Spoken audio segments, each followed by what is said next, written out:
664-6649. Remember, like this page, share the video. Let's just get into that introduction. Huh, brother? Thank you so much for tuning in to our podcast. Another great episode is on the way. Ladies and gentlemen, fasten your seatbelts and join Stephen and Jim as they talk about everything under the sun and have a whole lot of fun. All right. News, sports, movies. It's dark, and we're wearing sunglasses. Hit it. Pop culture, and puppies. You love puppies. It's the Watch Talk Radio podcast. That gets me every time Alex Jones says that. He's turned out to be we're not talking about a truth sayer. Yeah.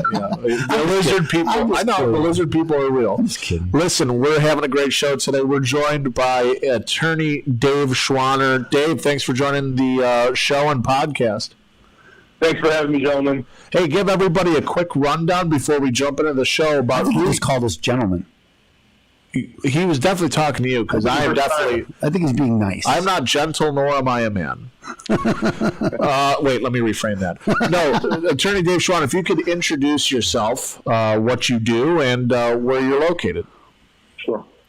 So just basically, I'm a personal injury attorney, practice really throughout the state of Illinois, but primarily in Chicago. So my firm, Schwaner Injury Law, we handle all types of personal injury matters, from car accident cases to work injuries to wrongful death, misdiagnosis, you name it. We've handled it. So that's essentially what we do. Well, this is why it's so important to have you on today. This is the Trust Radio Network, where we introduce you, the audience, to people that you can trust when making important decisions. And I know that when I'm in a car accident, I'm trusting Schwaner Injury. That's for sure. I got you there. You're my go guy. So we want to talk. We're going to have a great show about what you need to know when you're hiring a personal injury attorney, and why you are, in my opinion, one of the best in the business, if not the best in the business. So, ladies and gentlemen, remember, share this video, like this page, and we're going to jump right into the Trust Radio Network. Bang.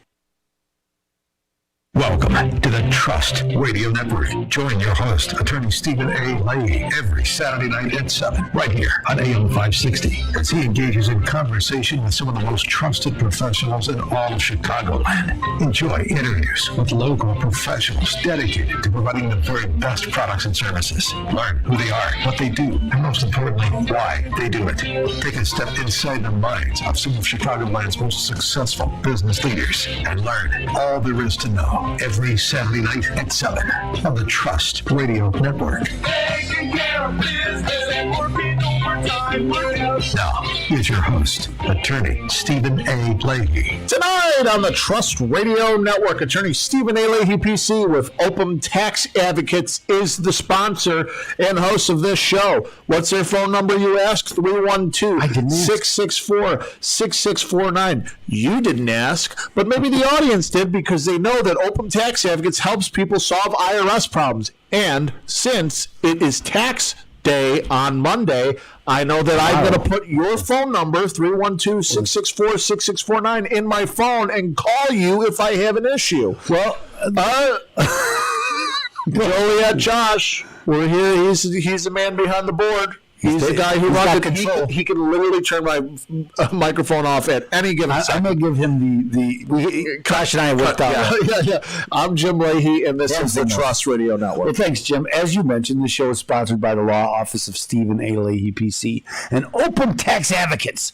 Opum Tax Advocates helps business professionals solve IRS problems. We help them with audits and levies, liens and garnishments, collections, unfiled tax returns, and payroll tax issues. But we also help people with mortgage foreclosures, loan modifications, bankruptcy, and other debt-related issues. You help businesses achieve full financial recovery. That's true. And one of the ways you do that, and I don't mean to cut you up, but we were talking about it yesterday on our new podcast, Call to Action, which is Monday through Thursday at 6 p.m. At 6 p.m., we were talking, if you have a small business and you get in trouble, well, one of the things you need to right. One of the things that you help out with is also the marketing aspect, and we have a special offer, but we'll talk about that later. Okay, so now, not only this is the Trust Radio Network, as Jim mentioned, we have the Call to Action podcast every night, Monday through Thursday at 6 o'clock on WatchTalkRadio.com And Facebook. But we also this is where we introduce you. This show here, the Trust Radio Network, is where we introduce you to trusted professionals, people you can trust when you're making important decisions. We have a lot of attorneys on this show, and the reason why is because nobody likes to hire an attorney. Very few. You don't get an attorney when you really actually need one, and then when you need one, you're scrambling to say, hey, do you know one? Do you know one? Everybody's asking for referrals, right? Who do you know? And so you should have that. You should have it in the back of your head about who these people are that we introduce you to, because they're trusted professionals. Again, you could trust these people. We trust them, and I can tell you that if I have a personal injury case, I'm going to call my friend Dave Schwaner. So let's welcome Dave Schwaner to the show today.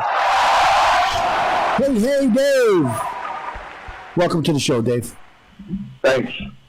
So as we mentioned, that Dave is a personal injury attorney. He helps people who have recovered from an injury, auto accidents, but any kind. Well, let's let Dave talk about what he does and who. Yeah, introduce yourself. Introduce yourself to us. I know he's been on the show though. He's a regular here. I know he's a regular, but it's been a minute. Yes. So go ahead, Dave. Tell us who you are. Sure. Yeah, it has been a while, guys. Thanks for having me back on. So just basically, I am the founding attorney of Schwaner Injury Law. We're a boutique law firm in Chicago, although we do practice in various counties throughout the state of Illinois. We handle only personal injury cases. We don't handle any other type of cases. So those are the types of cases that we handle, from car accident cases, where you're hurt in a car accident, to work-related injuries, you name it, we've likely handled it. Again, I think that because we have a boutique firm, we're not a huge, large firm. It's a very personal service that we provide. You get to know myself. You get to know all the members of our staff. I think people appreciate that.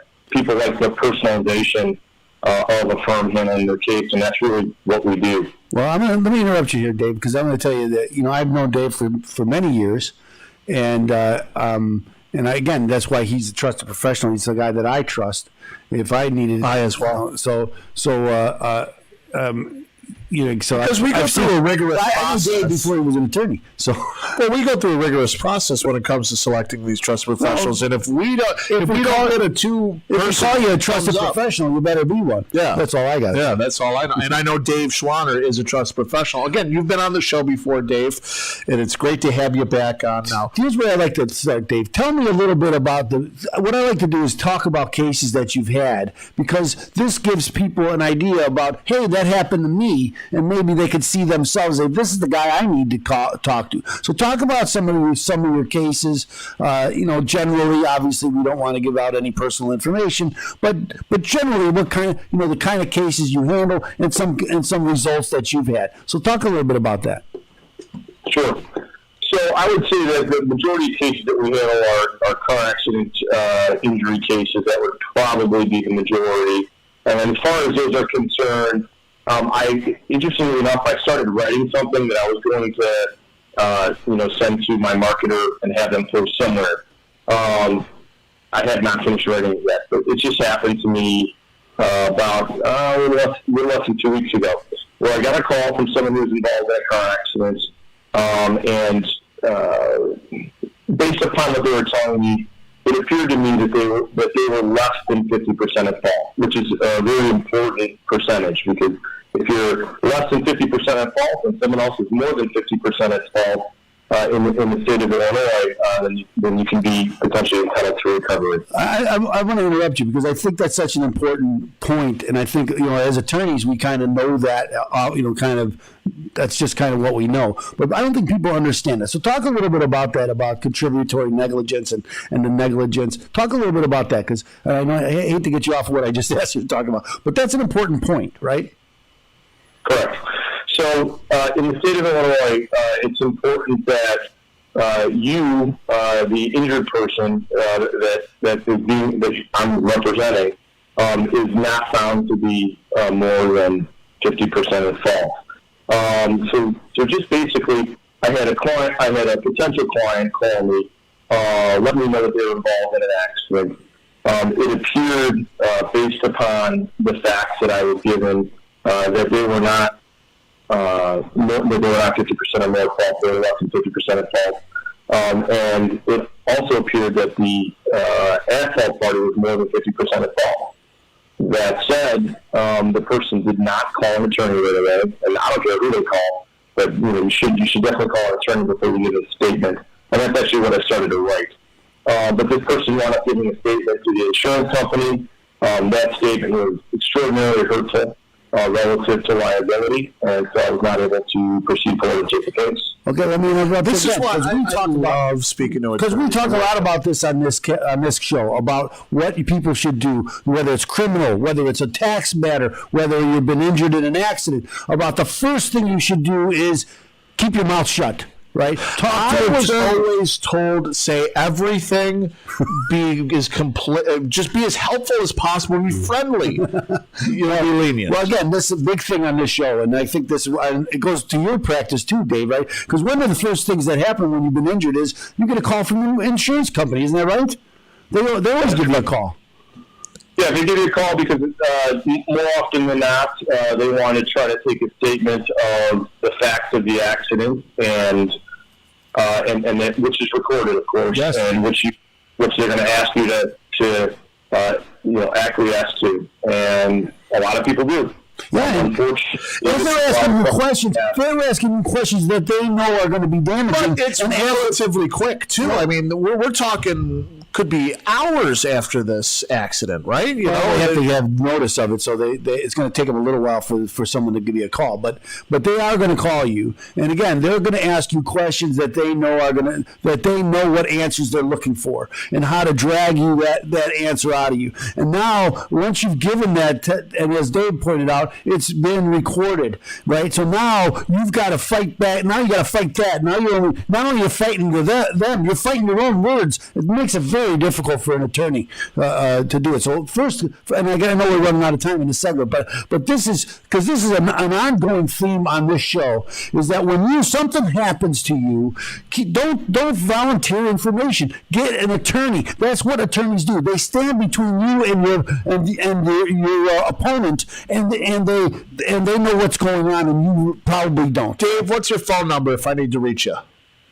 312-635-4000. That's right, Dave Schwaner with Schwaner Injury Law. Ladies and gentlemen, we are going to continue our interview with attorney Dave Schwaner, frequent flyer here on the Trust Radio Network, after the commercial break. But I got to tell you, Open Tax Advocates sponsor the show, 312-664-6649. Don't let the IRS take advantage of you when they come a-knocking. Give attorney Stephen Leahy a call, and he will... don't volunteer information to them either. Yeah. We'll be right back here on AM 560. The Answer.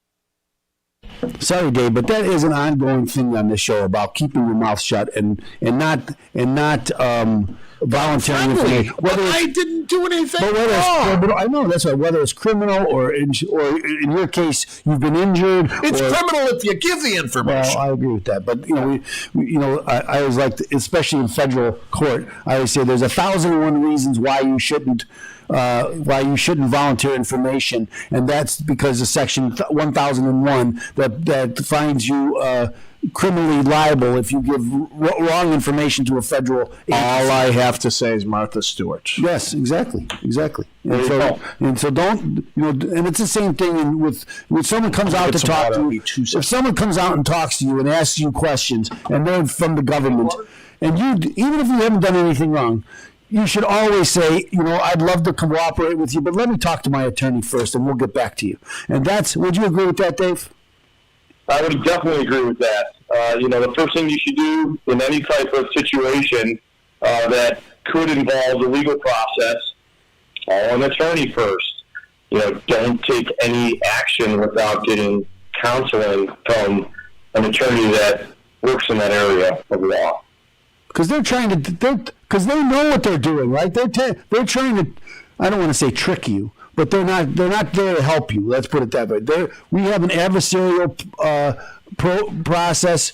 And they're your adversaries. This doesn't mean they're your enemy, but they're building their case right away, and you don't even realize it, right? You don't even realize that that's what's happening. You think they're trying to be helpful, and so you go, "Oh yeah, this is what happened," and they might say, "Well, did it happen this way?" And you say, "Well, it might have happened that way," and you don't even know because you haven't stopped and thought about it. Let's continue this on the radio because this is where the good stuff happens, ladies and gentlemen. This is why we record our show so that you can see all the good intricacies in between the commercial break. But remember, Open Tax Advocates sponsored the show, 312-664-6649. If you're just joining us right now, we're interviewing attorney Dave Schwaner, a personal injury attorney, and we're going to have a great discussion with him, so you got to stay tuned. But if you have any questions, right, any question whatsoever, you might not be able to answer it, right? But if you got a question, ask away here on Facebook Live, and we'll be able to answer that question for you. But without further ado, ladies and gentlemen, remember, Open Tax Advocates is there for you.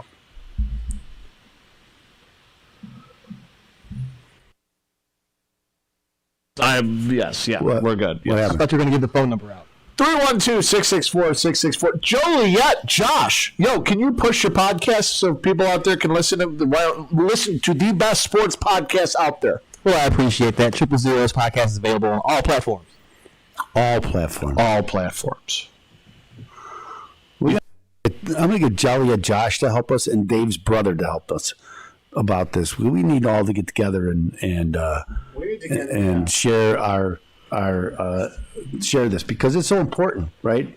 It's really about people. It's about getting people to listen. If you can get them to listen once, you can get them. But you got to get them once, and it's the hard thing. All I say is, you give me 5 minutes, I'll get you tuned in.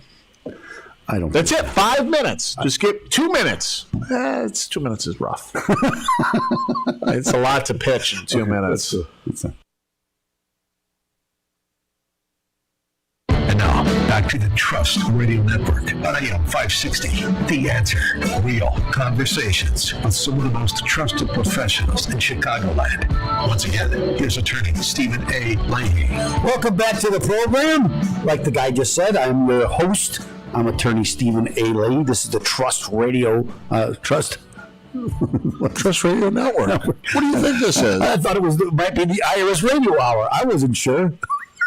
Anyway, that's our other show every Sunday at 5 o'clock. That's right. We're here with Joliet Josh, our technical producer. My co-host is Jim Leahy. Our guest today is attorney Dave Schwaner. Dave's a good friend of ours, good friend of the show.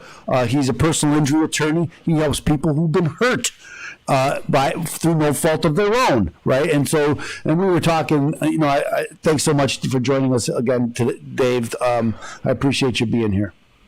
Thank you for having me. No, I interrupted Dave the last segment because we were talking about, he mentioned that sometime he had a case where the insurance company called somebody and asked him questions, and it put, now the attorney's behind the 8 ball because now he's not only fighting the other side, but now he's fighting what you've said, and you've said it because they've led you down that path.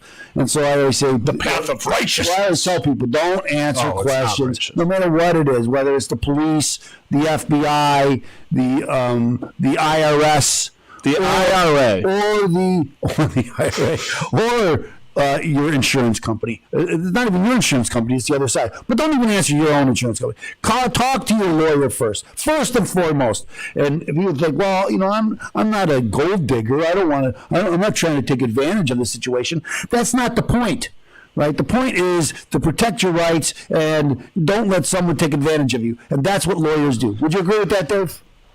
Yeah, I would agree with that. And I think, too, shortly after a car accident or an injury, people don't realize what kind of medical bills they may wind up incurring over time. So, yeah, better to give an attorney a call like myself, assess the situation, get some counseling before you take any action and give a recorded statement. Correct. Absolutely. And again, it's not only with injuries, but with any area of the law. Whoever's your adversary, don't help them.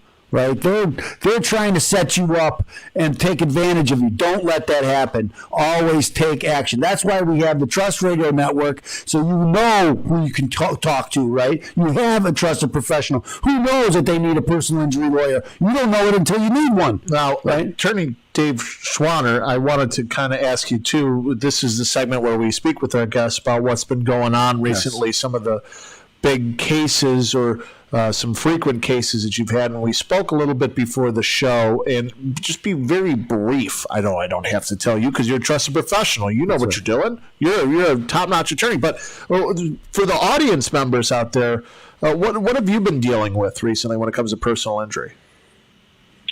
I think we've obviously COVID has had an impact on every industry out there, including the law industry. In the area of law that I practice, personal injury, COVID's had an effect as well. So what we've seen is we have seen, from a workers' compensation perspective, we've seen kind of an influx, or at least I've gotten a lot of calls regarding people that have contracted COVID on the job. We have also seen, the first COVID wrongful death COVID cases have been filed, and so that's really kind of that's obviously very new. There's no precedent, no prior law in that area. So very interesting for people like me. I have to agree with you. And you and I were talking a little bit before this, in that I have brought a case to defend somebody in a breach of contract case, and we put up the argument for impossibility because of COVID. COVID made it impossible for him to make money to pay the installment agreement. He was in a settlement agreement. Okay, so that was our argument. The judge didn't buy it hook, line, and sinker for us. I think that, if I do say so myself, after I did a ton of research on this, there's lots of case law to support an impossibility defense on this. So it's a lot like what you're doing. Right? You're trying to, I wouldn't say new law, but you're trying to stretch the law to cover unique situations. That's what good attorneys do. Wouldn't you agree? Correct. I mean, I think what good attorneys do is they see a situation where there is an injustice, where there is potentially a wrong committed or negligence committed, which has hurt someone else or hurt their family. And I think that as attorneys, we need to step in and we need to do what's right. And we need to try to bring a cause of action if we feel that a wrong has been done. Now, of course, we're always limited by the law. But relative to COVID, there hasn't been a great deal of law, obviously, in that particular area. So that's why this has kind of been a pretty interesting thing to watch unfold over the last year and a half. And really, the only other precedent, like I mentioned, that in the possibility realm, there was a lot of things happen in World War II that gave that I can kind of piggyback on, because it's kind of like, it's analogous. This is kind of like that. Somebody gets shut down for no reason for themselves. But the only thing that you could probably compared to is 100 years ago, the Spanish flu, and I don't know how much personal injury law was developed at that time. So it makes it a little bit harder on you than I think in these other areas of law. But COVID has been it's unique, it's new, right? And so we try, as I think you said, is that people are injured and you try to find a remedy, and so just because it's new doesn't mean they weren't injured and there should be a remedy, right? Correct. I mean, it's very clear, that some people have been hurt by others that have not been careful or cautious, right? They've contracted COVID because maybe someone in the workplace wasn't careful or cautious, or maybe their workplace, maybe the employer wasn't careful or cautious. maybe didn't prescribe to the guidelines that have been given to us by the CDC. So these are, forget being a lawyer, you're just a normal person. If you look at this from, an everyday person's perspective. Okay, let me interrupt you here, Dave. What do you mean a normal person? Let's think about a lawyer. I'm just kidding. Okay, so, lawyers are normal people. I'm saying just a general person in the public. When they see incidences like that, where again you have an employer that's not being safe, or you have people anyway, really that aren't being safe, or suddenly cause someone to contract COVID and become injured or die, that's wrong. Yeah. It's not right. Someone needs to do something about that. Thankfully, there have been some attorneys that have taken action. I know there's been some wrongful death complaints already filed. I'm not sure exactly how all of those have panned out yet. But, I know we have fielded a number of calls regarding, hospital workers, nurses, CNAs, et cetera, who've contracted COVID on the job. And, if they contract COVID and they're injured doing in the course of their employment, they should be entitled to benefits like anybody else. Agreed. I mean, this is so interesting to hear coming straight from your mouth and straight from somebody who's been dealing with the front lines. This is frontline information that we're hearing, and it's not going to go away anytime soon. This is what I like telling people. When you get on basically what happened with COVID, or pretty much anything when it comes to business, or even with law, you're on a boat and you look behind you and you see the wake being created, and you don't know where it's going to crash up on the shore. It's just you got to kind of watch the waves hit. We're just watching the waves now start washing up on the shore. So it's so interesting to hear your take on it and see how that comes about. I'd love to have you on. Hopefully we'll have you on in the future and follow up with this. This is an emerging area of the law. I think it's very important. As one thing all lawyers learn in law school, right? What you learn is where there's a wrong, there's a remedy. Right, so there's a wrong here. There's people been wrong. There should be a remedy for them. And when they start talking about national security, we shouldn't really. No, people are injured, and they should. That's why I'm kind of this whole vaccine thing, because they gave them all immunity. And so if you get hurt by that vaccine, you can't sue them. And that's a problem. That's a problem. I mean, people make the same argument when it comes to guns too. It's not the same argument. Well, anyway, listen, Dave. Let's get your phone.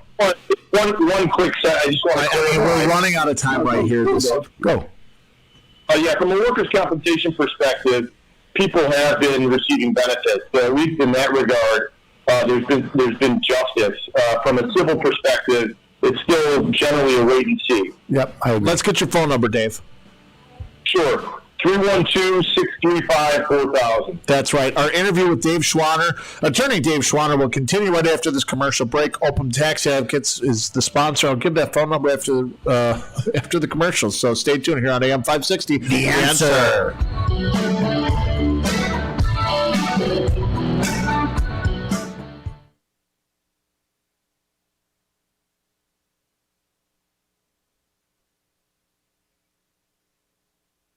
I just wanted to make sure that we were able to get in information. I want Dave to get the phone number. It's amazing what you can do in 10 seconds. Yes, you are correct. Again, that's the whole reason why I was like, I know, but we get. I think it's so important though that we get the phone number out there for our guests. I appreciate that. I'm learning too. I'm learning how little time you guys actually have. Well, that's the second. Like the 30 that's seconds. Why podcasts are so much better, because you could just go on and on. Podcasts, you don't care. And you don't have the breaks, and you don't have the worry You about could use whatever language you want. I don't know if that's true. No, I'm joking. I mean, you can. You can. Just not on my. But anyway, I thought that was important to get that out there. And I think the novel approaches, again, that's what lawyers do, right? So this is out there. People have been hurt. There's no doubt that people have been hurt with COVID, sometimes through no fault of their own, and sometimes through fault of others. And again, if it's fault of others, now I know you get Jimmy gets a little queasy when I start talking about the vaccine. No, I don't. I didn't talk about the vaccine. No, I don't. But it's just a fact that fact that they are protected from lawsuits, and that kind of troubles me. Okay, because if and people are dying from the vaccine too, and there's no remedy. Can I make the same argument though with the Second Amendment with guns, and then they go after the gun dealers? No, I don't understand that. Well, I mean, if there was a wrongdoing with that tool, right, and somebody was injured through that tool. There are, and if a gun malfunctions, and it kills you, you can sue a gun manufacturer. Exactly. We're not from liability. That's right. That's interesting. Can we talk a little bit about that? Because again, I mentioned it at the end of the segment, but this is a. I think it's a good discussion. I personally did not know that. My assumption is that all gun manufacturers are protected from liability. No. Again, they're protected from liability in the sense that if somebody goes out and kills somebody with a gun, that the gun manufacturer isn't held responsible. What they're trying to do... If you shoot me because you're a lunatic... That's right. It's not the gun manufacturer's fault. Oh. Well, you're a lunatic. Well, that's true. Yeah. But again, that's what they're trying to change. They're trying to change that the liability goes... It's like... That goes back Let's talk about this. That goes back to tobacco. Let's talk about this. This is interesting. I personally didn't know. One of my favorite attorneys of all time went to jail because of the tobacco settlement. You know who that is? You know who that is? Yeah. Who? The jail? Yeah, he went to Eddie Verdoliak. Oh. Right, he was in the... Oh, really? Okay. Yeah. So that's why... Why did he want to go to jail? I don't remember that. That's why, because of there was some tobacco settlements that he was getting paid for and wasn't disclosed that he was getting paid for. Part of the settlement. It's always such a fine line. Well, of course, Eddie was on the outs, right? And if you listened... was Al Capone. There's a difference there. Eddie was a government agent. Al Capone just owned the government. Well, then they went into the government. Well, he owned the government. He bought them. He bought and paid for them. I don't want to get whacked, so let's... I'm going to tell you something, Jim. Al Capone is dead. Yeah. Okay, so he's not whacking anybody. So anyway. Okay, didn't he have syphilis in the... Yes, he did have syphilis, Jim. Yeah, he did. Yes. That's what eventually killed him off. He lost his mind. Yes. Like syphilis-induced nightmares. Yes. That is true, Jim. That is very true, Jim. We're continuing the show. Yes, we are. You're listening to the Trust Radio Network on AM 560. The Answer. Step inside the minds of some of Chicago's most successful business leaders. Here's your host, attorney Stephen A. Leahy. Welcome back to the program. I am your host. The guy just said. Should I introduce myself after he just introduced me? And he did it so much better than I could do it myself. Can we just say Stephen Leahy for the next 6 minutes? That's all we're going to say is Stephen Leahy. Okay, about 5 minutes. We'll do 5 minutes. And our technical producer today is Joliet Josh. Okay, it's not Jake from the Blues Brothers, although he might be a blues brother. And my co-host is Jim Leahy. Our guest today is Dave Schwaner. We're having a great discussion about law. Oh, we are, and attorneys and their responsibilities and legality. Yes. And last segment we were talking about, again, as Attorney Stephen Leahy mentioned the vaccine and how there's some liability that's not associated there. And then I said, well, what about gun manufacturing? You could say the same thing. And this is between the commercial breaks. So if you're listening right now, you can go over to the Trust Radio Network Facebook pages where we broadcast every Friday. You can watch the in-betweens. Really great stuff. You could ask away, and we'll forward your question over to our guests anytime. But Attorney Dave Schwaner mentioned to me that, again, that gun manufacturers are liable for some certain... they're not immune from liability. But talk a little bit about that, David, because I think it's important, the distinction. When I say that the vaccine producers are not liable, because they're not liable for any wrong that they may have committed. We don't know if they committed any wrong, but if they did, they're immune from it. So different than gun manufacturers. So talk a little bit about that, Dave. Well, I want to preface this with I have not handled that. No, I get it. I understand. We can still have an opinion on the law. Generally speaking, if a product is defective, okay, so a product is manufactured and maybe it's manufactured incorrectly, or maybe it's designed improperly, such that it's dangerous, then you can have a cause of action or a lawsuit against that manufacturer. What you were mentioning earlier was that these drug companies, Pfizer, Moderna, et cetera, they can have a mismanufacture. They can have something that's not designed appropriately. And based on the current status of the law, they are still immune, which is different than other products. Yep. So if a gun manufacturer manufactures a weapon and it's not correct, they make an error and it blows up in your hand, you can still bring an action against that gun manufacturer. The debate is whether that gun should be responsible for all gun crimes. When someone commits a crime, whether that gun manufacturer should be, even if they use it as prescribed. Well, prescribed is because you're prescribed to use it, But anyway, that's the difference. But I thought it was an interesting discussion, and I wanted to talk about it. I like to talk about these kinds of things, these kind of big issues, because everybody stops and thinks about them, and I think we need to think them through and talk them through so we can understand what. Well, that's what I'm saying. It came to I did not know any of this, and I'm sure that there are some listeners out there on this great station, AM 560, The Answer, where somebody might not have known that either. I agree. This is why we love having trusted professionals on the show and talking about these cases, talking about personal injury.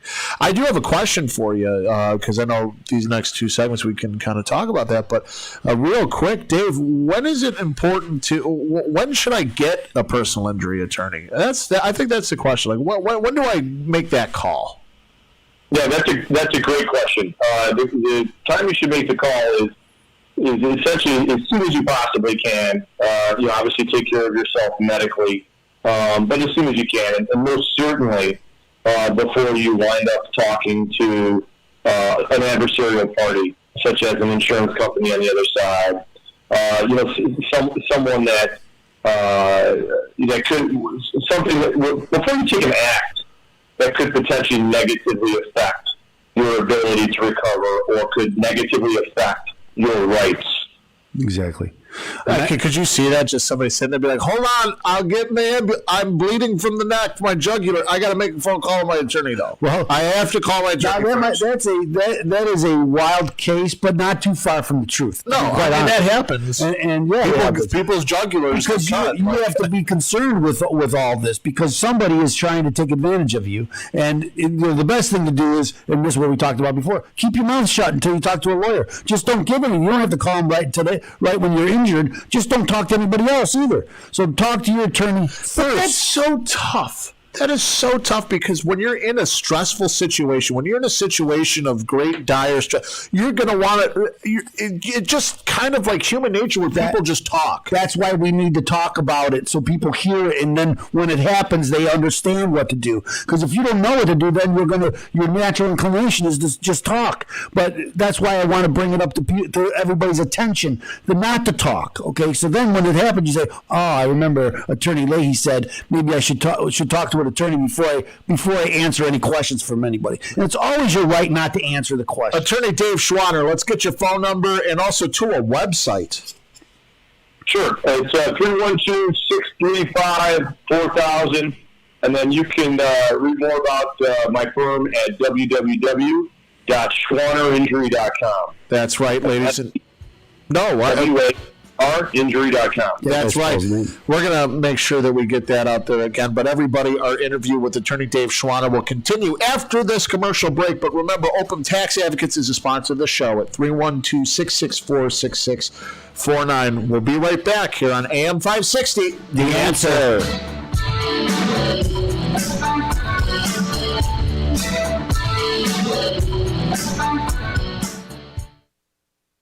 What song is that on the outro?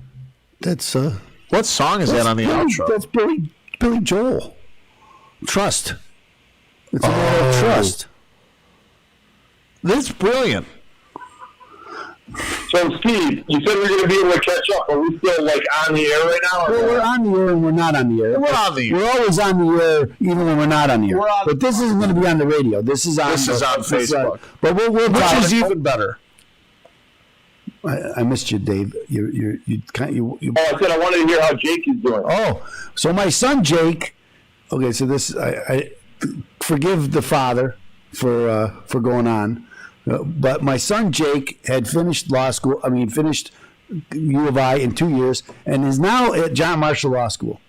Okay, so he is in law school. My son Joe is just finishing his second year at U of I. He's graduating, and he's been accepted to law school. We don't know where he's going to go. Both the boys got a free ride, and God bless them. So both my kids are going to law school for free. So it's great. That's for free. That's amazing. Fantastic. I didn't even know such a thing was possible, Dave, but it is, I guess. So we don't know where Joe's going to go. He's been accepted to John Marshall. And so I'd like to have him go there. But he's also been accepted to, so far, one other school, San Diego, and that's where he wants to go. I would prefer that he didn't go there. But that's me. You know, I'm selfish. Of course, you want him closer to home, right? Exactly. I want him close to home. And I might be able to bribe him because it costs so much to live in California. So you know, it might be that it's better for him to stay home. As Jake did. Jake was going to go to Tennessee, Belmont in Tennessee, but he decided to go to John Marshall up here. So I was very happy about that. So Jake just finished his first semester at John Marshall, and he's going to take some summer classes. He's going to take real estate transactions. My favorite. Estate planning, estates and trusts, and constitutional law too. That's what I was telling my mom about, and she's like, "Oh, those don't sound good." They sound great to me. I liked all three of those classes, to be honest with you. I think I even got a Cali Award for at least one of those classes. Oh, you did? Okay. I did. I got through them. Final practice. I never knew what a Cali Award was. I had some, and I didn't know they were. You have like 6 of them. I do have 6 of them, but you know, when I got out of law school, I had no idea what that was, and I was looking at other lawyers, like lawyers that have been practicing for 20 years, and I saw they have Cali Awards listed on their resume and on their page. I'm like, what the heck is that? I'm like, hey, I got 6 of those. I better list them. They might be important. So I do list them now. I try to. I have a college degree. It's not important. I've also been dance theory. I've also been admitted to practice in Tennessee now, Dave. So I have a Tennessee license. I'm going to get licensed in reciprocity. Did you have to take the Tennessee bar exam? Reciprocity. It still took over a year to do the character and fitness. You know, the character and fitness stuff takes a long time. And then I just applied. I just got 2 sponsors to be in the middle district of Tennessee, the district court. So if I have to do some bankruptcies down there, I can do that. Why Tennessee? Just out of curiosity. Because I told you my son was accepted to Belmont University in Tennessee, so we thought he was going to go there. So when he enrolled there, because he did enroll there, and I said, well, I might as well start getting my license. And as I said, it takes a year. So when he decided not to go there, I had already paid the money to start it. So I said, let's finish. So I finished. Again, I just got it like yeah, I know. So okay, let's do this segment's about currently not collectible status. I love those. What is this? Questions. Frequently asked questions. That's the thing I was thinking about. Frequent. I'm old, okay.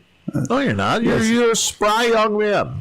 I'm only down to 1 cup of coffee a day, so that really affects me. That's brutal. It is brutal. Do you take vitamins in the morning? Do you drink orange juice? No, I do not. What do you do in the morning? No, that's not Why don't you tell us morning routine? All right, I'm on the 12. I only eat from 12 to 8. What is that? What do they call it? Intermittent fasting. Intermittent fasting. You know, so I do that anyway. I think I've been doing that naturally for many years because I never eat breakfast. Me too. I mean, when is there time to eat during the day? You can't eat lunch. You're working right through it. So, you know, you get home and you eat dinner's the first meal, right? So, well, you know, since I moved to Bannockburn, now my wife is there. So we always have dinner. We always have lunch at 12 o'clock because I haven't eaten. So it's really been a great thing, Dave, because you know, when I was down, because Dave used to be in an office right next door to me at 150 North Michigan, and that's how I met Dave. And so that was an hour and a half trip for me every day, one way. So that's 3 hours a day. Now my office is across the street from my house. It takes 3 minutes and 40 seconds for me to walk there. It's just awesome. I didn't think I was going to really like it as much as I do. but I do because of the time frame. I spend more time at the office than ever, but also more time at home than ever. It's a win-win. It's great. Best of both worlds. Yeah, it's really good. He's a man. He's a dog. He's his own. And again, my office is set up very much like my office was downtown. Conference room. I got my own office. But let's just jump right in. Your office is always very impressive, very well done, very well thought out. Thank you. As it is, now it's even better. So let's do the next segment. Now, back to the Trust Radio Network on AM 560. Hear from Chicago's business leaders. Learn who they are, what they do, and why they do it. Once again, here's attorney Stephen A. Leahy. And why they do it. Hey, welcome back. I am your host, I'm attorney Stephen Leahy. We're here with our technical producer is Joliet Josh. My co-host is Jim Leahy. Our guest today has been and will be Dave Schwaner, attorney Dave Schwaner, who's also he helps people with personal injury, and again, this is really a key area of the law. Okay, if any area of the law helps people, this is the area that does. When I think of attorneys, I think of personal injury attorneys. I agree with that, and then I think of IRS attorneys. Well, I always think IRS attorneys first, but that's me. Okay, so I understand that, but again, I do think that's true, Dave. That you guys help people when they need it the most. Do you agree that? I do. Yeah, I am the only person really in my family that did not go into healthcare at some point, whether it be via doctor or otherwise. But I have, at the end of the day, when I am retiring for the day. I have a really good feeling inside for having tried to help people, tried to help them get back on their feet, pay their medical bills, and just try to correct a wrong in most instances. Well, I'm going to interrupt you a little bit because I'm going to talk about, I think what you just said there, what attorneys do, and I think people kind of lose sight of this fact that really, right, people go to see lawyers when they generally are at their worst, and lawyers really do help people, and I know that that's kind of a cliche, but it's the truth. So let's talk a little bit about the most frequently asked questions that you get from clients or for potential clients, that are looking for a lawyer. What kind of questions do you get, Dave? Most of the questions are, how am I going to get all my medical bills paid? And you'll see, if any personal injury attorney or attorney that practices in the area of personal injury, for the majority of the practice or exclusively like me, you will see that a lot of the time these people will actually avoid getting medical treatment that they need because they're too concerned about whether or not the bills are going to be paid. Boy, that is a big point, David. And, again, I got to tell you, sometimes, I know with workers' comp and people like this, if you get hurt at work, a lot of men don't want to go because they don't want to admit that they're hurt. I always tell them, you can't suffer in silence, right? You got to go out and you got to tell the doctors what's wrong with you. You can't pretend that nothing's wrong when, in fact, you're in pain, because we kind of been told, hey, just suck it up, go on, rub a little dirt in it and move on. But you can't do that. That's what I did with my compound fracture. I know you're being facetious, but it's actually people get hurt very badly, and they try to pretend it's not, and it doesn't come to. They don't really realize how bad they hurt for some time. Isn't that right, Dave? Because you don't know right away how big of an injury it is. That's right. I just had a conversation yesterday with a colleague of mine, and we were talking about a gentleman, a construction worker who had injured his shoulder. The surgeon went in there and said it was inoperable. It was that bad, that the person was going to need a shoulder replacement. It was inoperable. And this gentleman continued to work despite the fact that he had an inoperable shoulder issue. Again, because he was too concerned about missing a paycheck and being able to provide for his family. That sounds like a car part. Your shoulder's inoperable. But man, again, we're not talking like shocks for a car. Shoulder. You're injured. Get out there. Again, we'll work through it. You'll be fine. But again, you don't know if you're going to be fine. And these are the kind of injuries that that sometimes get worse as time goes by. I was injured on the job. I know, and again, I've seen so many guys.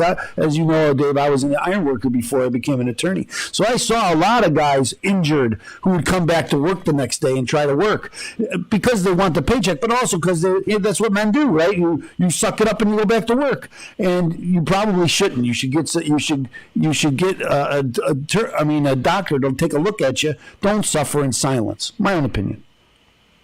What do you say, Dave? Agreed. And we see that far too often where people are not doing what they need to do to take care of themselves medically because they're worried about medical bills, or because they're especially with construction workers, they're just kind of tougher mentalities, and they just want to get back to work and hopefully try to work through it and hopefully get better. But obviously, when they don't, we wind up getting a call. Yep. And again, it's just what did Attorney Dave Schwaner say earlier in the show? Is that when you don't put yourself in a position to be, especially when you're on the job, right? Who's going to be calling you first? Going to be the insurance company for your employer, right? And they're going to be on the horn with you, like, okay, it's okay. I want to make it easy and talk. So tell us, are you drinking? Also, your employer is going to ask you questions too. Of course they are. So, but again, realize that, and before and I'm not saying. But you should always get help. I'm not saying lie, but never lie. Use the advice that a trusted professional is given when you are in a position, if God forbid you get hurt on the job, or you're hurt in a car accident, or you're hurt from somebody being negligent. Do you like that? Schwaner. Do you like that? Yes. I used attorney speak. Call attorney. Objection. Call attorney Dave Schwaner. Dave, can I get your phone number and website? Sure. It's 312-635-4000. And then you can see us on the web, read a little bit more about what we do at www.schwanerinjury.com. That's SCHWANER injury.com. That's right. And Dave is a trusted professional, and that's why we have him on the show. He's a friend of the show. He's a friend of mine. And if you get injured, call Dave Schwaner. Do you know what you are? We're the sponsor of this show. Open Tax Advocates, 312-664-6649, or visit ChicagoTaxTeam.com. It's going to be your hub to fight the IRS. I know. I got one more commercial break, and then we're going to wrap this up, so you got to stay tuned. We're coming right back, so stay on that dial on AM 560. The Answer.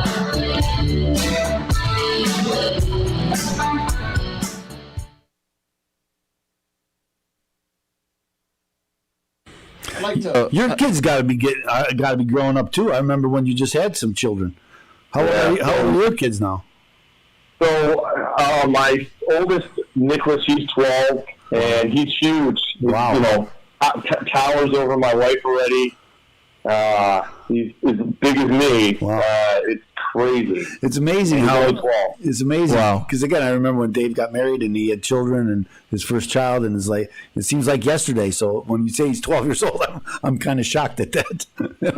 Wow. Yeah. Good. Congratulations. My two daughters are 10 and 11. So wow. You had a great time, Dave. Enjoy it. We are definitely enjoying it. Don't let it pass you by. We are also, though, glad that they're back in school. I bet you are. I can imagine that. So they were out for a long time. You're still out there in the northwest suburbs, aren't you? Correct. Yeah, we're still in the northwest suburbs. Yeah, they were just like everyone else. They were out for a while. And, so they're back now. So, that's good. That's good. Which is good for them too, I think. Yeah, it is. Just from a development perspective. Yeah, it is. I'll tell you, as somebody who took school very seriously. I just want to tell everybody Jimmy's being facetious right I can tell you that if I was in high school and they said, "Oh, well, you have to learn remotely," I'd be like, "Good. I'm not going to." I didn't go to school when I had to go to school. I'm not going to school remotely. I'm not going to be on that Zoom call. So that's how my 12-year-old was, right? Yeah. I mean, that's how the older, preteen. Yeah. I can understand that. I know that's what I would have been doing. Preteen was. Oh, I'll be there. Oh, yeah, I'll be there. In between when I'm sleeping, because I'm going to sleep late and I'm going to stay up all night. Shut up, Mom! Jesus! Shut up, Mom. I'm just tired. Mom, where's the mac and cheese? Exactly. Are you kidding me? This isn't SpongeBob. Did you get the Tonka truck? Oh, God. I haven't grown up because that's what I peed. Boy, if I lived through that, chicken nuggets again? But you like chicken nuggets. That's the easy part. You know, they like one or two things. You just keep giving them the same thing, and they're fine, right? Exactly. That's just a fact. Mom, I need to pick up from Josh's. Ask your father. Dad said it was fine. Dad said it was fine. Yeah. Oh, I just laugh because it's so true. It's I still do that. I'm 30. Everybody, we've had a great time with Attorney Dave Schwaner here. I'm glad I could make you laugh. You do make me laugh, Jim. But again, thanks for being on the show, Attorney Dave Schwaner. We're going to wrap this show up. Again, I just want to make sure that everybody gets your phone number, everybody gets your website, and I do want to push right at the beginning of the segment, go to Facebook, make sure that everybody watches us every Friday. In between, that's sometimes the best part. We have so much fun. Where I have Attorney Stephen Leahy crying because I act like a child. You're so good at it, Jim. That's the thing. Yeah. These aren't Nikes. I wanted Yeezys. It's so I was like, because my kids would be like that, but they were never like that with me. But they're like that with their mother. It's funny because I always did, me and my buddy had a character where it was for real estate. Imagine being that for like a real estate agent. Okay, I'm sure you like 10 places. Like, you want to buy the house? Or like, hello, hold on, hello. Yeah, I mean, I want these there's squares here. Like, I don't. Yeah, I'll be out there later. Like, geez. I get it. It's funny. It's a funny thing. It's funny. I know. It's trying to be funny. Anyway. You are funny. You're a funny man. Thank you. You are. Thank you. I greatly appreciate it. Sometimes I can be uncomfortable, too. I like being in uncomfortable situations. Like, sometimes I'll overly stare at people. Josh has had that habit. He's sitting there going, why are you looking at me in through the mirror? It's weird. Anyway, enough about me. That is. Let us wrap up. I'm disturbed. I'm disturbed by that. I will. Just think how Josh feels. He's a little disturbed too. Just a little bit. Just a little bit. Okay, let's do it. Yes. Anything you want to plug there, Dave? Anything you want to do? Otherwise, other than just if you get injured or a family member gets injured or a loved one, reach out to an attorney, whether it be myself or someone else. Get some advice before you take any action. That's essentially it. You can reach me or my firm at 312-635-4000. When you call that number, you get me as your attorney. We have a boutique law firm, so it's very personalized representation. You're not going to be, represented by someone you've never met or you haven't heard of. So we'll get that on the show. This is a commercial. We'll get that on the show. And again, ladies and gentlemen, our interview with Attorney Dave Schwaner will continue right here after once we just jump right in. But again, anytime you want to come on, Dave, we have a spot for you. Especially when cases come up. Always interesting conversations. Well, yes. I love talking to other attorneys. Yes. So anyway, without further ado, let us finish. And now, back to the Trust Radio Network on AM 560. The Answer. Real conversations with some of the most trusted professionals in Chicagoland. Once again, here's attorney Stephen A. Leahy. Welcome back to the program. We're here with our technical producer, Jolly F. Josh. My co-host is Jim Leahy. Our guest today has been attorney Dave Schwaner. He's a friend of the show, a friend of mine, and he'll be a friend of yours. And if you need a lawyer, a personal injury attorney, this is the guy. This is the guy. Dave, just to recap what we said before in the show, what is some great advice if I get hurt on the job or if I get hurt out in the car? Or I say the car because that's where I kind of go to when it comes to personal injury, right? But what is your top advice if I need a personal injury attorney? Obviously, make sure that you take care of yourself medically first and foremost. But after that, before you take any kind of action, talking to someone, giving a statement, definitely reach out to an attorney. Call someone that practices in the field of injury and get some counseling. before you potentially waive some of your rights or hurt your case or hurt your ability to make a recovery and get your bills paid. Very good advice. And let me tell you, if you get hurt, you can call Dave. Dave will give, I like the way you said counseling, because attorneys are counselors, right? So if someone had a question, they could call you, right, Dave? You'd answer their question. Yeah, let's get all your information. Correct. Yeah, so you can reach me at 312-635-4000. And then if you want to learn more about our firm, Schwaner Injury Law, just go to www.schwanerinjury.com. That's SCHWANER injury.com. So, if you're a listener to this program and you get hurt in an accident or for whatever reason on the job, and you can't remember how to spell Dave Schwaner's last name, that could happen. Then you should give us a call, 312-664-6644, and I will put you in touch with Dave Schwaner. You know what? I got actually better advice for you. Do you hear that in proper English? But listen, I have better advice. Go to our Facebook page, which is the Trust Radio Network. All of our trusted professionals are broadcasted there every Friday. If there's no technical issues, I don't want to talk about that. That's happened before. But anyway, all of our trusted professionals are broadcasted onto that Facebook page. You can watch this episode, especially if you're tuning in right now and you're like, I need a personal injury attorney, and I really want to hear that, but I kind of missed out. Go over there. See this interview. You see all of the interviews with our trusted professionals. Or, again, you can call Open Tax Advocates, because they're not only there for you for your IRS needs, they're there for you when it comes to hiring a trusted professional. This is why we've culminated this network. Right? This is we don't do this for fun. We do this to entertain. Well, we do it for fun. This is fun, actually. we do this really to help you, the listener. And this is part of Open Tax Advocates' commitment to the public. Right? You said this on the CTA podcast, Call to Action, every Monday through Thursday at 6 p.m. That's what you said. It's like, listen, I feel it's my job to help you, to get you into the right direction. And that's why we had attorney Dave Schwaner with Schwaner Injury. One more time, Dave, your phone number. Sure.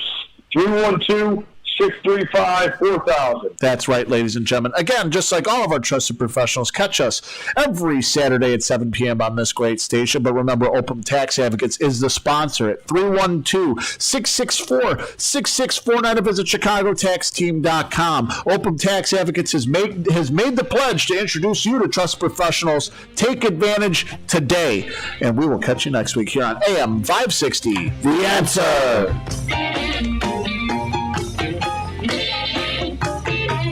Thank you for tuning in to the Trust Radio Network on AM 560, The Answer. Be sure to join attorney Stephen A. Leahy again next Saturday night at 7 as he engages in conversations with some of the most trusted professionals in all of Chicagoland. Enjoy interviews with local professionals dedicated to providing the very best products and services. Learn who they are, what they do, and most importantly, why they do it. Take a step inside the minds of some of Chicagoland's most successful business leaders and learn all there is to know on the Trust Radio Network with your host, attorney Stephen A. Leahy. See you right back here next Saturday night at 7 on AM 560. The Answer. Well, thanks so much, Dave. Have a great time. Hope you have fun. I kind of talked. I kind of talk a lot on this, but I love when I get other attorneys on. We can talk, especially attorney Dave Schwaner. We can discuss the law. It's so important. But I'm going to have a open house fairly soon for my new office. You'll get an invitation. Love to have you join us. You and your lovely bride, and your betrothed. And looking forward to it. Yeah, so I hope you can make it. Thanks again, and we'll have to go hit the golf course, try to get attorney Stephen Leahy into this. Yep. Actually, I went with Dave. He had a event at Top Golf. Oh, I do remember that. I was not able to. It was an outstanding event, Dave. Had a lot of fun. It seems like yesterday, but it was some time ago now, wasn't it? I wanted a not formal Christmas party or holiday party. That wasn't sitting around a table. Sitting there talking. Nothing. I wanted something fun. It was a lot of fun, so I had a great time. And again, we're going to have an event. Love to have you join us.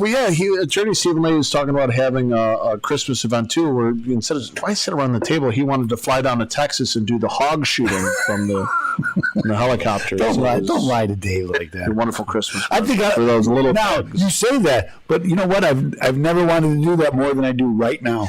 That's I would love to do. You're sick. That's why. I understand. Anyway, Dave, thanks so use much. my Henry rifle that I have. You would be a fool to use a Henry rifle in a helicopter. I'm going to tell you that right now. You won't hit a lick of things. No, but I have fun. Oh yeah, that would be fun. That would be fun. Thanks, Dave. Of course. Thank you, guys. Have a good one, man. Okay. Bye, guys.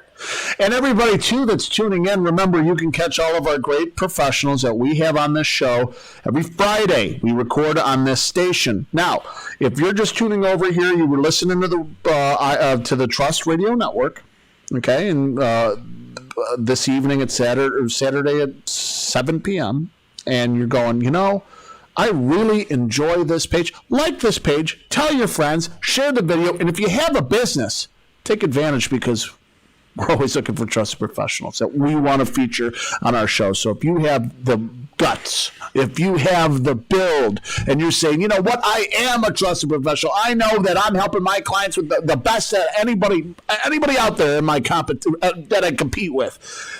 Reach out. I'll have you on. That's what we do. We want to help you. We want to help small businesses. And that's what Open Tax does. 312-664-6649. We're going to transfer over to the IRS Radio Hour Facebook page. Okay? Oh, I forgot about that. Okay. So thanks again. We'll see you next week. We're going to the IRS Radio Hour page. I have to save it here. Then I have to turn it on. It is on now. Mom, I need chapstick. Okay, off the Trust Radio Network, on. Dad's so much cooler. That's true. That's always the case. Okay, goodbye. I still will have to say that are we on the IRS radio right now? We are. Good. But I think I forgot to change the. I changed the. You're a learning man. They call you the learning man. Oh, it's working, man. You can't change any of the settings once you're streaming, so I'm not. Josh, why don't you give everybody a rundown of your podcast? Just a little mention. What did you talk about on your last podcast? The episode that actually drops shortly here, I talked about Carmelo Anthony and Russell Westbrook making history. I also discussed the sale of the Timberwolves for $1.5 billion. Wow. And then I talked about a few of my favorite games from the upcoming NFL schedule from the first 3 weeks. I'm calling periods now like it's hockey because it's 18 weeks, so you can divide it into thirds. You know what? Very good. That is a man who knows his multiplication. We don't talk about hockey anymore. I know you don't like to talk about hockey, but nobody in Chicago is talking about hockey now. Not right now. It's not a good time. It's not a good time. At Hoyt's. They really played well this year. Not really. No. We're paying for it on the back end for those championships. Yes.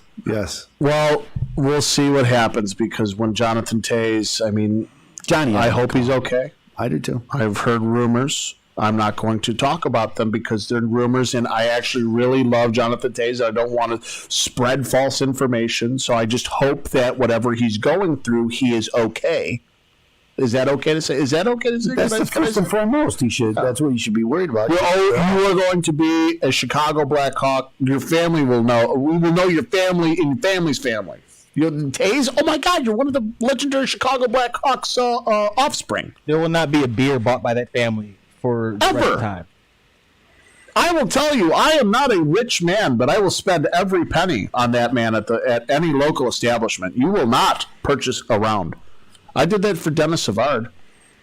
Denny, I like to call him.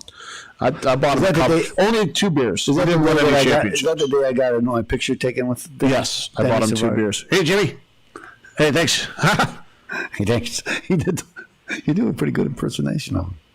I sat with him for You're just doing a Canadian. That's all. He's a Canadian. I would guess. Okay, Jim.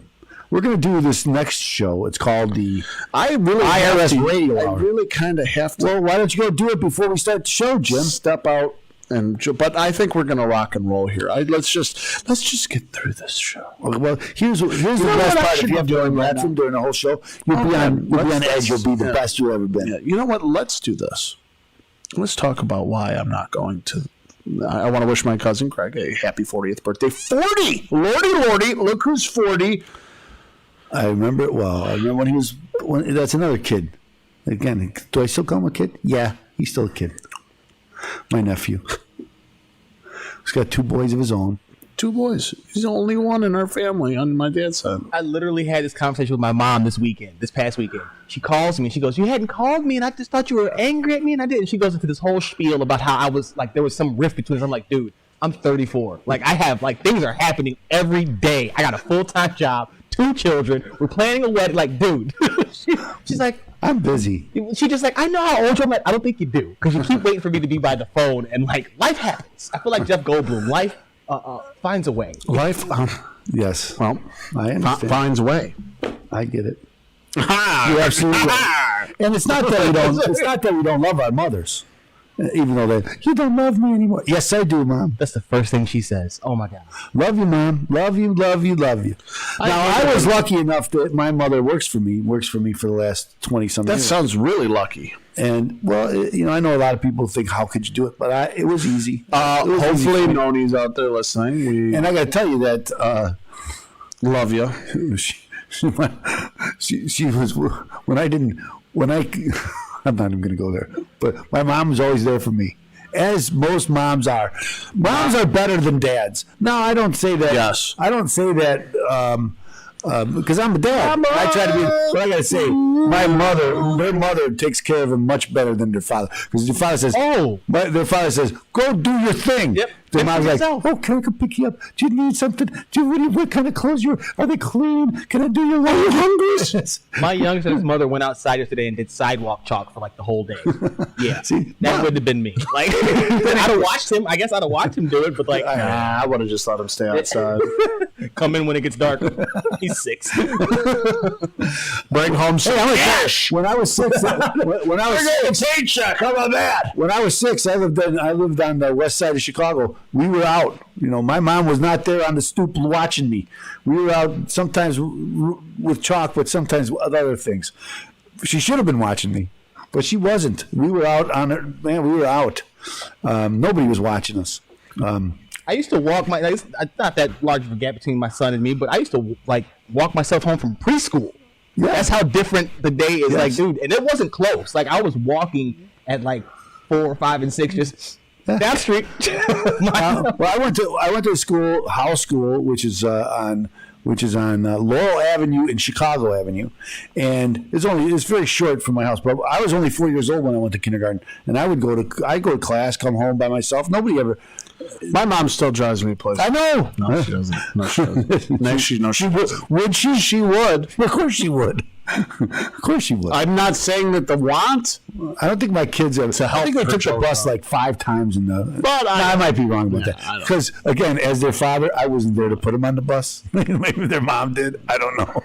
I think she drove them more though than I did. I took the bus. Did you? Not much. I took the bus. Not much. No, at the beginning when we were because you were the first though. Hold on, no, it wasn't even that. There's 5 kids, so there was kids that were in kindergarten. It's like, why the hell would I take the bus when I got a ride there? It's like the kids are getting a ride. I'm gonna take a ride. I'm gonna take a ride. I get it. I understand. Even though I would ride the bus because it was fun, and in the morning you're all pooping around. And the bus driver say, "Oh." I would take the bus home. I would take the bus home, though. That's for sure. I enjoyed the bus ride home. When you were rarely on the bus, though, you were a rock star when you did step on the bus. Like, oh, what is this guy doing? Yeah, you're always walking up just like, headphones. Oh, what's up? What's up, guys? Actually, let me pause my Walkman. It was a race. I'm going with you guys today. It was a race to the back of the bus. That's what it was. Always the cool kids sat at the back. Do you watch these kids now when you're in traffic? Do you see them in the back of the bus? It's so ridiculous. They're all out making faces like, this is what I was rushing to go do when I was in school. I was racing to be a part of this. I tried to avoid bus routes at all possible. Like, I think. Can I listen? We need to change the laws in this country. That's 3:30. Let's move along. We're going to start by saying buses should stop at trains and listen when it's full. If there's nobody in there, don't stop. I don't care about the bus driver. Do you know that was the bill that they passed for? Yeah, all buses have to stop. It's like, okay, when you have kids, stop. When don't go. No, listen. That was the bill that they talked about on the Rock. on the bill, Schoolhouse Rock. Yeah. With the bill, I'm just a bill. That's the bill that they talk about. So they show the bus stop at the train station. So that was the bill that they were talking about. I didn't even realize that. Yeah, but the bus shouldn't stop with the bus driver. If you see it again, you'll notice it now. I'm taking that home and using it like it was my own little thing. So, by the way, in case you didn't know. Yeah, but the bus shouldn't stop at the kids. It should stop at the kids. Yeah, I agree. The kids are important. I don't care about the bus driver. But they always make rules too broad. Say, oh yeah, it makes if you got kids on the bus, you should stop. But they don't say that. They say if you have a bus, all buses should stop. So they all have to stop. So that's the way it is. I'm pretty sure we can write. They're fairly long. They're fairly long, and maybe they should know. They shouldn't race across if there's a train. I'll tell you what the worst thing in the world is go to one of these apartment complexes. No. And you see there's like 4 buses dropping kids off there, and it's like, guys, geez, can you pull in the parking lot? You got to stay on the road for this? You're dropping 4 busloads of kids off. Pull in the parking lot. Mamas will wait outside the door. We don't need to be on the busy road. I love when Jim goes off on some tangent. He always does. We've talked about like 4 different sub-subjects since, and he's just like, but it shouldn't be stopping. It shouldn't. So here's 4, like you wrote down. Here's Schoolhouse Rock. I'm just showing you. And see, they got the railroad track. See, the bus is coming up to the railroad track. See, now I got to go back and watch this again. I never put 2 and 2 together that way. Yeah. See, here's they got. I like how they got the bus there. They got the hand up. They got the hand up. What is that about? Well, that's about that bill where the children were destroyed in that school bus because it didn't. It was a failure. Yeah, remember that accident when 50 children were killed by the mangled and just torn apart into pieces. That's the bill. It's like they make a cartoon about. I just think it's that's an interesting factoid. That's all. It's interesting. Now they should make one. Oh, Bill, you're now a law. I wonder if this is if bills can talk. I wonder what this new the infrastructure bill would say. I think Mr. Clinton is talking. Bill, see what I said there? Because he's got the tax information. Started the show. We're going right on that. I just want to do that. Okay, I just thought. I like it. It's your show. We are here for you. We are here because of me, not for me. Well, we're also here for you because Open Tax Advocate sponsors the show. 312-664-6649. I mean, for God's sakes, though, pull the damn bus in the parking lot. Give it up. There is a large parking lot full of. I agree with you. What is that about? You know what gets. Pipeline hacker gets hacked. Now, what you would think that the United States government would focus in on these hackers and never give them a peaceful moment for the rest of their lives. Do the hackers have to report that as income? They're in Russia, so they say. Yes. I really wasn't about tracing it first because that's the whole reason why crypto jumped up is because you can make transactions without tracking them.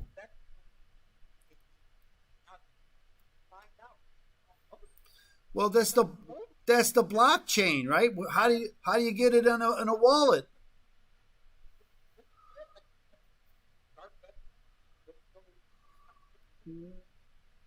I still don't think. How can you get cash for it? I think that's the whole thing. I'm pretty sure it's still untraceable. That's not what I've discovered. Okay, now we're going to have a crypto guy on the show. We're not sure exactly when, and he is he has a what is it, Jim? The ATM for crypto. Oh yeah, and so that's someone that brought that to my attention. This is great for drug dealers and laundering cash, but it turns out it's not really, because as you're saying, Josh, right? Every transaction is recorded. Every transaction is recorded. That's the blockchain. Every blockchain. Yes. I agree. Release the Kraken. District Court orders all crypto investors should pay attention. The Internal Revenue Service is conducting an ongoing extensive investigation involving substantial IRS resources into cryptocurrency holders. Ethereum. As part of that investigation, the IRS is serving John Doe summons on various cryptocurrency exchanges. So that what John Doe summons is, we don't know who it is. Tell us about anybody. And so this is what they're doing about. Now this is America, but again, I thought don't we have like the best security cyber security in the world? Don't we have the hackers who are supposed to know all this and be able to backtrack this and figure out who this was? I bet you Israel could do it. I guarantee them. I want to be a chess grandmaster. I saw the young man as one, but this is new. Like here. being called a grandmaster at chess, like that's. You're pretty smart. I have run several different computations on what moves you will make, and I already know that you have. I actually love chess. Are you a chess player, Josh? No. No, you can. I started playing some years ago. I haven't played for some years, but when the web started coming up in 1995, and I had 3 or 4 different boards up on my website where I was playing like 3 or 4 different people. My nephew, my brother Ken, my cousin John, somebody else, Glenn Cooper. I have these games going, so I really liked it. It was pretty cool. I have played chess. I played in high school. I played in middle school. I have never won a damn chess match. I suck. Well, if you never play, of course it's. I used to play all the time and never won. I suck. Well, that'll make you stop playing right away. It's like golf. No, it's not like golf. Because occasionally you get a good shot in golf. I'm just an idiot. Like that's my problem. Let's move along on the show before my wife has already told me. No dot. What did I tell you? Dilly-dallying. No dilly-dallying today. We're going out to have fun together. And I have fun on Fridays because I always go to my favorite place, Rosati's in Bannockburn, and I have pizza and I drink beer. I like that on Fridays. My wife says, get out of the box. I like the box. I built the box. I want the box. I like the box. But she wants me to go to some other place, and she thinks that I'm going to line dance. I'm not line dancing. It's like, I have played. No. I have played. It's like karaoke. Right? I'm not doing that. I don't do that. I'm never doing plane tickets to Denver, Colorado. And he's not going. I'm not going to. Yeah. He's staying because he wants to golf with my cousin's 40th birthday. I told him I would go golfing. I forgot the date because, well, it was Easter, and let's just not say I had a couple to drink. And I was like, well, I'll take the 15th off, go see my sister. I'm going to fly out. Denver. It's going to be a great time. Well, my cousin texted me right after I purchased the tickets. I'm like, oh, shoot. I used the company. I'm not going to say it on here. So Coinbase. I used the company that you can't transfer the tickets. You can't cancel the tickets. And you can't get your money back. So it's like, then I've sat there and I told the lady, I'm like, so I can't transfer. It's like, this is ridiculous. She goes, yeah, but sir, if you want, we can cancel for you. What does it matter? I'm not getting my money back. What the hell do I care? So then you can sell it to somebody else and double book it. Make money. Nope. No, I'm not going to let them. I just won't show up. You guys get screwed. Actually, you're the one who got screwed. But all right. They're still flying. If they're at $300, sorry, I'll send you a edible arrangement. Here's what it says here. Listen to this. The IRS explained to the court that more than just a taxpayer's name, address, date of birth, and taxpayer identification number are needed to determine whether there is a tax compliance issue. The extensive information is needed because the IRS is aware of account holders whose information was handed over to the Coinbase case that used aliases, false addresses, or post office boxes, fictitious entity names, or other means to disguise their true identities. Okay, that's what was it. We'll do that. Because this is just coming out right now. Is this Coinbase? This is Coinbase. The IRS gave them a bunch of John Doe summons. They want to know everybody who's dealing in. Oh my who's God! Open up accounts. That stock is. Oh yeah, this is why I didn't get in because it's like buying the first gen Xbox. There's always some bug that hits. There's always some crap that hits. The only time I ever really made it with the launch was Spotify. I bought a bunch of Spotify, and then it went. Bloop. Oh. Oh. Oh. Oh wow! What a move! Are you flexing right now? Make sure to push your podcast on this episode too. The IRS says taxpayers who created false identities are more likely to evade taxes. That's probably true. Makes sense. Over 170 account holders use a Can we talk pseudonym. about this? Yes. We're going to do this on the show because I have to use the bathroom, and I'm going to hold it because I'm a male, an American male, an adult male. Did you know that adults can hold their bladder for up to 7 to 11 hours? So I'm not at Until that you're moment. until you're 50. I'm close. Then it's, I'm at the peak. Then it's a lot. I'm at peak efficiency. Well, let's move along.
Hello, Chicago Patriots. We are coming to you from Studio C here at AM 560 The Answer. This is the IRS Radio Hour. Now, remember, this show is sponsored by the Law Office of Stephen A. Leahy, PC, and Opum Tax Advocates. Opum Tax Advocates helps business professionals solve IRS problems. We help people with audits and levies, liens and garnishments, collections, unfiled tax returns, and payroll tax issues.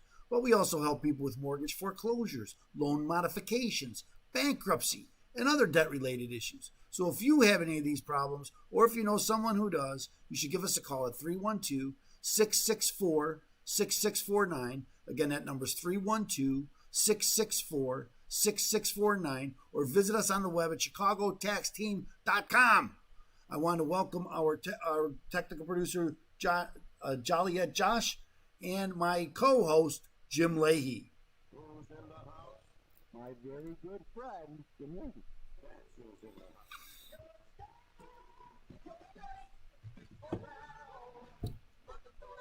Boom! Another episode. Here we are. We're doing it. Ladies and gentlemen, welcome to the show, the IRS Radio Hour. Heard every Sunday at 5, and I am your co-host, Jim Leahy, as I've been for the last 6 years. This show's been going for Sunday. Last week was the anniversary. Yes. So now we're in our 8th year. That's right. Now we're in the 8th year now. We're rocking. Now we're going to get serious. That's right. Well, you know, those other 7 years we were just playing a game. We're just playing games. Now we're really going to be bringing the information. Now we're really good. Without further ado, it's a news roundup. Review and comment on the news.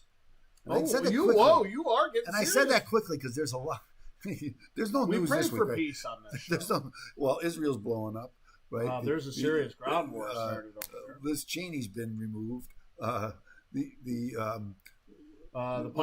pipeline shut down. The world is people are panicking. Arizona's having Arizona's thing. I think that's what I really want to talk about. New Hampshire also has New one. Hampshire. And Michigan is having this. So this is Michigan. Yes, Michigan. Oh. One of the counties in Michigan have a count going. They have a lawsuit actually, and there's a lawsuit in Georgia also about the Senate race that some believe could overturn the Senate race in the one in January because of the voting irregularities. Here's what I think about vote. Let's talk a little bit about voting irregularities. Okay. Irregular. Yes, let me talk a little bit about that because people, we're not supposed to talk about it. I know you're a conspiracy theorist, and especially someone like Stacey Abrams is telling us, "Oh, this is about they're trying to overturn the election. These people are crazy." She still thinks she won the gubernatorial race in Georgia. What was that? 3 years ago now. She still says she won it, and I don't know if you ever saw the video of Ted Cruz going through the numbers with her. He totally embarrassed her because she's like, "Yeah, I believe that." And he went through the numbers, and the black vote was above the industry, the nation normal. All these numbers that she said were false, they're all in her favor, and she still lost. But anyway, I here's my take on this. Who could be against transparency? Who could be against an audit? If you win a national election and 60,000 votes out of the 150 million that are cast are the difference between who's the president and who's not, how can anybody object to some sort of audit? Obviously, this audit should have happened in November, December, in my opinion. And I was calling for it back then, and I think it should have happened back then, but it didn't. Okay, so they've been certified. Okay, great. He's the president. Biden's the president. Okay, that's a gimme. He's the president. But if we're going to have another election, and we are, then we should know what's going on in that election. We should know what went wrong if something went wrong. Every election we should take stock of and investigate. Just like every time a president loses or some candidate loses, right? The party gets together and kind of works out, what did we do wrong? What could we do better? What could help us the next time? Because there's another election coming 2 years later. So that's what this is all about. How can we make sure? And I think in any democracy, because we are a democratic republic, we should we count on the elections being honest and forthright and transparent. Well, let's just do that then. I mean, who could object to that? Why would anybody want to object to saying that we should have a transparent election integrity? Why should we? Who could object to that, Jim? What do you think? You don't want to talk about it. No, I haven't been following this story. There's been bigger stories, in my opinion. I mean, we have riots every night throughout major cities that nobody really talks about. I haven't heard. Now you brought me this to my attention. There was a riot in Chicago last week or something. I did not see anything about that. There was a band of 100 younglings. Who says that? But young kids, and it broke out. That they started looting and rioting and fighting the cops in Chicago, in the city of Chicago. Did not hear about it. They were in Millennium Park and then went west and went crazy. You did see not this, know that. Nobody tells you anything. So I'm not getting caught up in the election rig. That's for you. You're the minutia. You like getting down and dirty with the minutia. I'm looking at the culture war, going, "Oh, this is terrifying." We do nothing to stop these people from burning down cities, from causing lawlessness, from sitting on top of a pedestal calling for the systematic destruction of our way of life and reinstituting their viewpoints, which is communism. I agree with that. I mean, they're Marxists. They're lefties. I agree with you. Right? I mean, that's trouble. But this is all part of the same. They would rather throw you in jail for having a certain opinion. They want to shut you up, silence you. So, yes, forgive me if I'm not this following. All the same. This is all the Forgive same me if story. I know it is. It's all the same story. But I look at I let you deal with the. You're an attorney. You like getting down and dirty. You got like finding you going through the numbers. As I said, I'm not a numbers guy. I'm kind of. I've been dropped on my head a few times. Okay, but I can see what's going on around me. Going, this is terrifying. This is but this goes back. We don't do anything about this it. goes back to transparency. Oh, why? I guess you can't report on every story, but some stories are important. Right? You know what scares me is the Department of Justice and the FBI being weaponized by a certain political party, one-sided political party, to go after their opposition. Also, too, here's another scary story: the potential for Donald Trump to be arrested. I've heard this. I will tell you that's going to happen. That is going to happen. They are going to arrest. We don't make predictions. No, I'm going to predict it. Predictions. They're going to arrest him as soon as he leaves Florida. I hope you were completely wrong. I hope I'm wrong too. You are nuts. I hope you were. They have shown the brazen. They are brazen. God, when you go after the ex-president's attorney, and it shows that they were spying on him during when he was president of the United States. They released Antifa members. I actually had this conversation this weekend with somebody saying Antifa, it's just an idea. They're not organized. Yeah. Well, in Louisville last year, when they were doing the Breonna Taylor, when there was marches for Breonna Taylor, who paid for the moving vans and who provided all the weaponry for the people marching through that? Just stop and think. I know. Again, I've seen what these organizations are about. Their communications, their encrypted.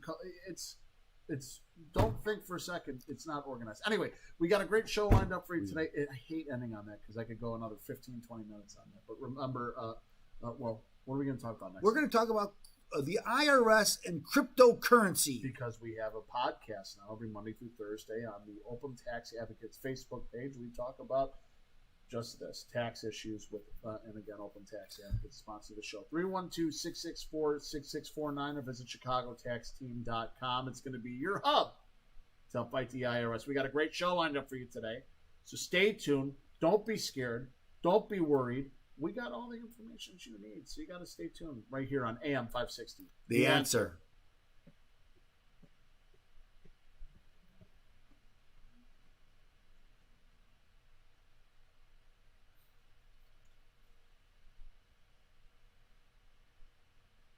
So in good news today, Justin Fields suited up. Did you see the picture? Let me show you. You ready to? You're gonna have to take a second to sit there and collect yourself. I had to sit and chill out too. I know. I have come around. I've told you I've come around. I really am fired up about that bet. I wasn't at first. Because I think I was incredibly wrong. But I had my reasons.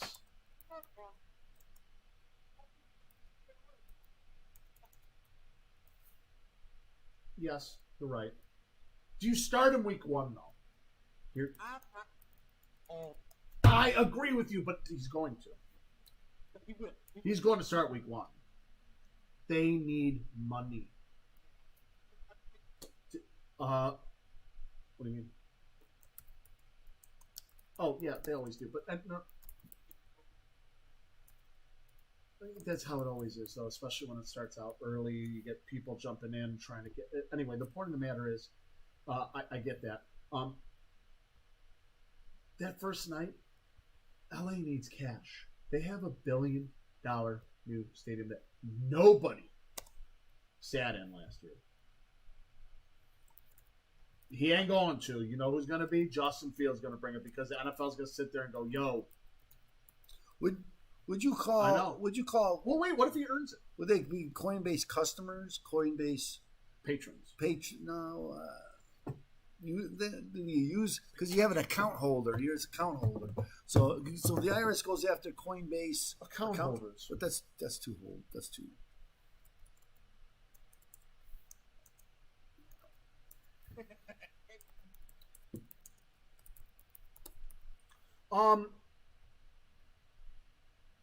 If he earns that spot for week 1, he's got to. There's too much media push to put him in. I hate the damn media, dude.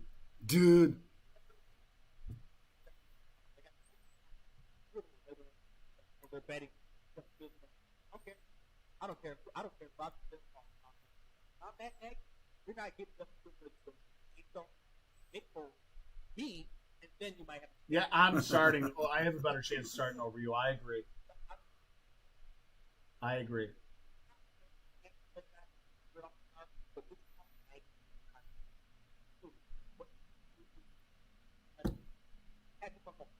Hold on, though. Patrick Mahomes was sitting behind Alex Smith. Oh, dude, come on, dude. Alex Smith's a hell of a quarterback. Was a hell of a quarterback.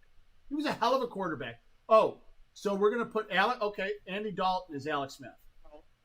No, but Nick Foles is Alex I Smith. think the Bears defense is better, even in its current state.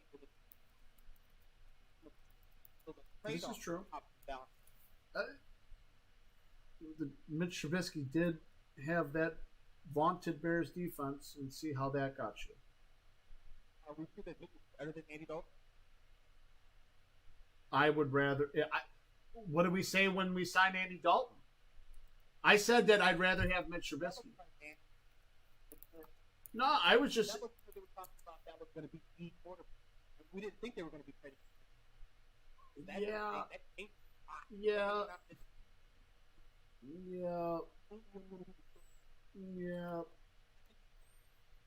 Are you familiar? Are you familiar with Kraken?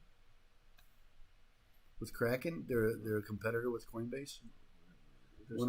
One of the earliest exchanges. They started in 2011. I didn't know. That's why I'm asking. I only just use Robinhood, and people yell at me for it, but I don't care.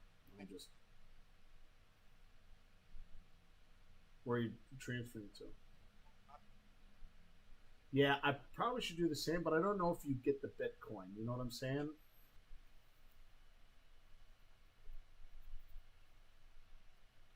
Even I opened up an account. Even I opened up an account. Okay, I got it. Blockchain.com. Because I took some classes.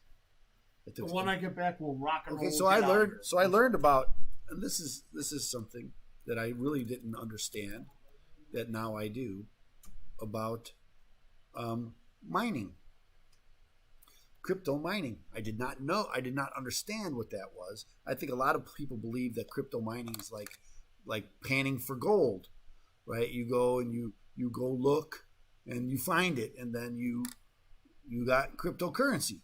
What people don't understand, and this is what's going on now with and maybe I should talk about this on this next segment, because I'm going to talk about the court case that's going on with the IRS going after people.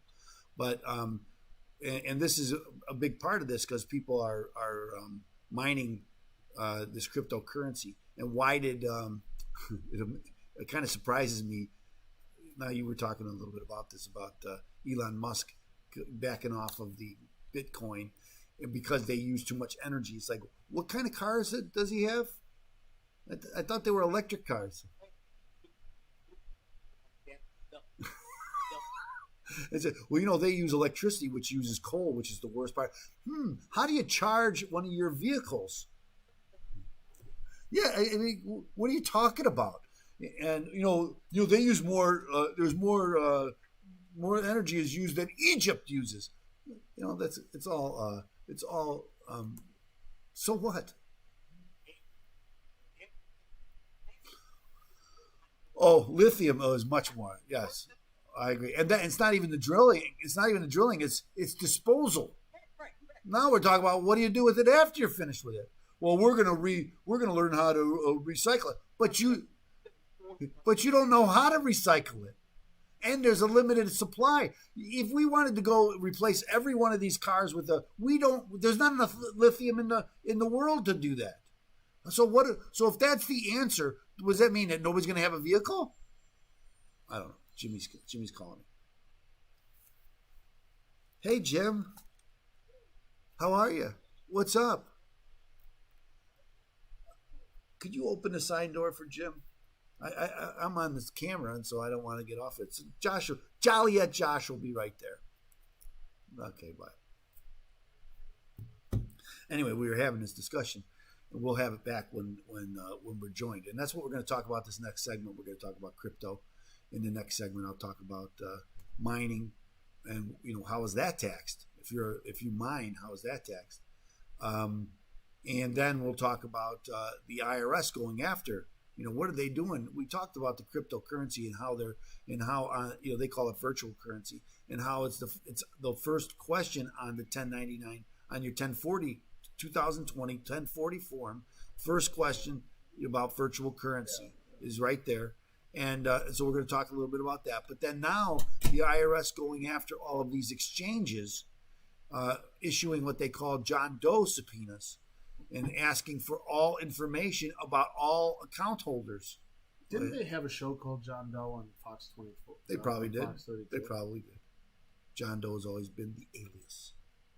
Now, when I was a kid, there was a show called Alias Smith and Jones. That's my favorite. You never even heard of it, have you? We have. No, you haven't. The premise was kind of a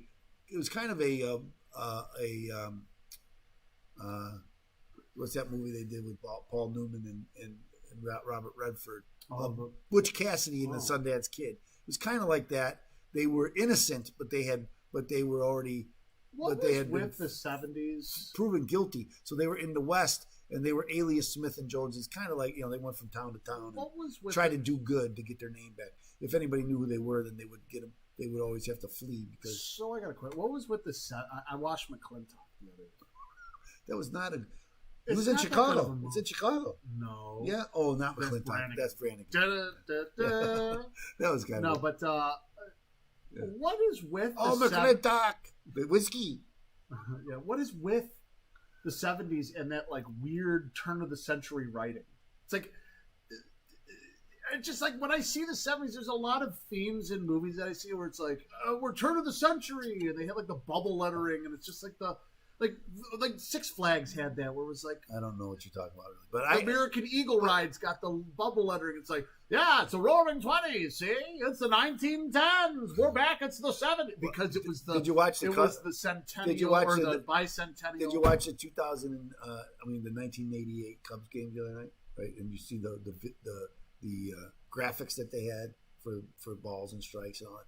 Wasn't good. Yeah, you didn't know what was going on. It wasn't good.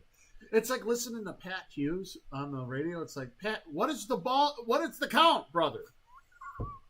I don't know what's happening. But you know what color socks they have? The pinstripes. I know. They got the red numbers.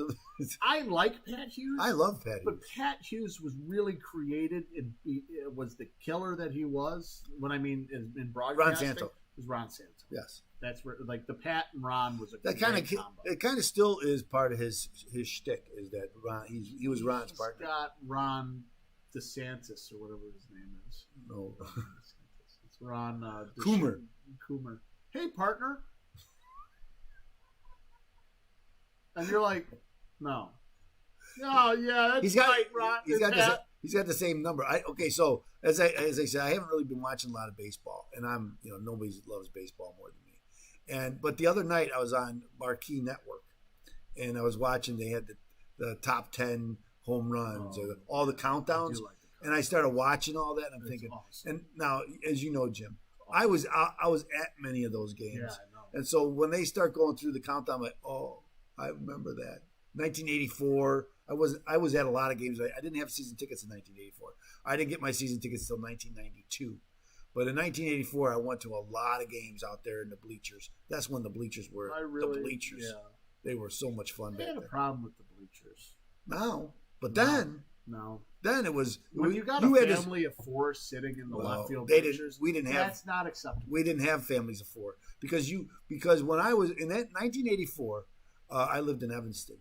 We would party all night, take the train, get off at Addison, sleep on the cement floor right outside of because it was day of the game tickets, right? So if you got there early enough, you got right where you wanted, right in the center field, right there. We always said left field, right in the center, right by the fence. That's where we always like to sit. And then Murphy's would sell you beer out the window at 8:00 in the morning. They'd start, so by the time the game time, you're pretty fun. It was pretty fun. I have a problem with those were the days. You couldn't all the college girls. I yelled right field sucks. Nobody. They won't do it anymore. They look at it and go, "That's a bygone era." It's like, I had. This I is had Wrigley Field, right? What are you going to do? The wave?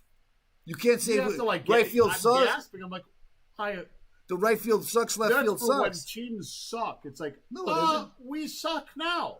It's not for that. It's about having fun. They don't want to have fun. And then they want to do the wave. Let's do the wave.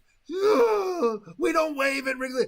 I've only seen the wave probably 3 times in all the years I've been. I was at you. I was I've at the only game been with three me once. times. I was. My father was there. No, I'm not saying it's probably happened more than that, but I've only been there 3 Tom times. Price was there, And he was doing the wave. Joined in on the wave. And you know who else was there? Our friend Jack Walsh. Was he there? And I remember you, Jack Walsh, and my father Refused really to wave. got after Tom Price. We don't wave. Okay, these are for foreigners who come here and think they don't really know baseball and they want to do the wave. Right? This is Wrigley Field. This is Sox fans. They don't know anything about. Yeah, we do. We know all about baseball. Okay, let's do this because it's almost time to go home. I know we got to get Josh out of here. I know. Well, we could sit here all day. I literally could sit here all night. We could. We'll stay and let him do another episode of the triple zero. Triple zero. Try test. And I'll be a guest. Talking baseball because I not now. Though. Josh doesn't like Josh doesn't like to talk baseball. It is sacred. I respect that. I do too. I actually really respect that. Baseball is sacred. I always say baseball, and people kind of argue with me about this, but baseball is like our Constitution. It wasn't invented; it was discovered. These things fit so well together. It's not like someone thought, "Oh, let's put these pieces together." They were in the ethos, and somebody just discovered them, and they fell together perfectly. And that's why that's the Constitution too. It's like, and the Bible, but the Bible was from that was God created. I'll give you that. Okay, but so is the Constitution in baseball, as far as I'm concerned, because they just fit so well together, and every piece works together. Then they try to change it. It's late. Let's you start at second base. This is what we did. This is what we did for little leaguers. We don't do that in Major League Baseball. But yeah, we do. Now we do. Let's have a designated hitter. No, let's not have a designated hitter. Well, maybe that's a touchy subject, but I don't like the designated hitter. They had it last year, and I was really afraid they were going to carry it over this year, and they have not. So that's good. I was afraid of that. What are you going to talk about? I'm going to talk about. I told you.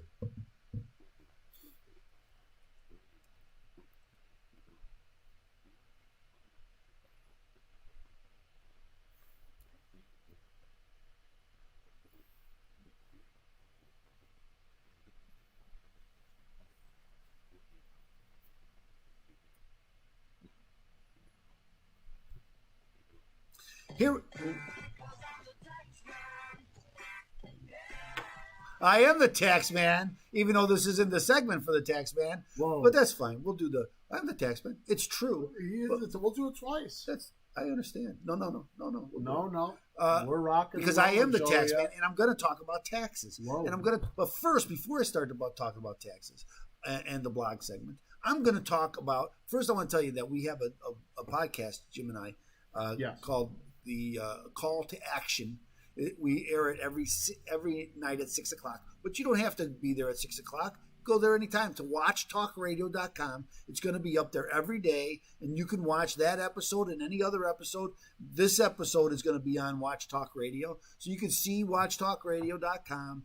You can watch us live from 6 o'clock Monday through Thursday, and then here, obviously, we do the Friday show for the Trust Radio Network and the IRS Radio Hour.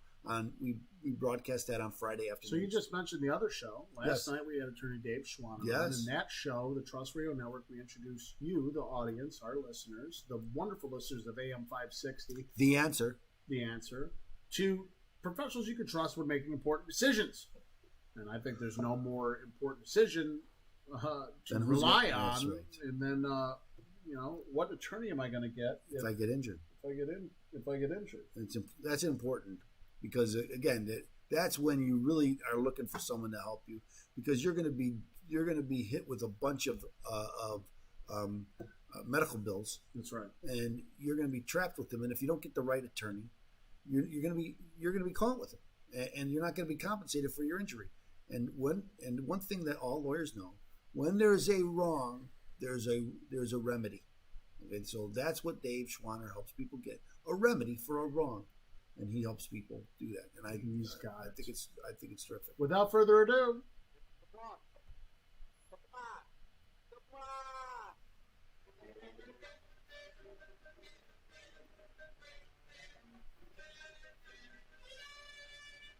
another episode of the Blog Report with Attorney Stephen Leahy with Open Tax Advocate 312-664-6649. This episode, the crypto capers take part in duping the IRS.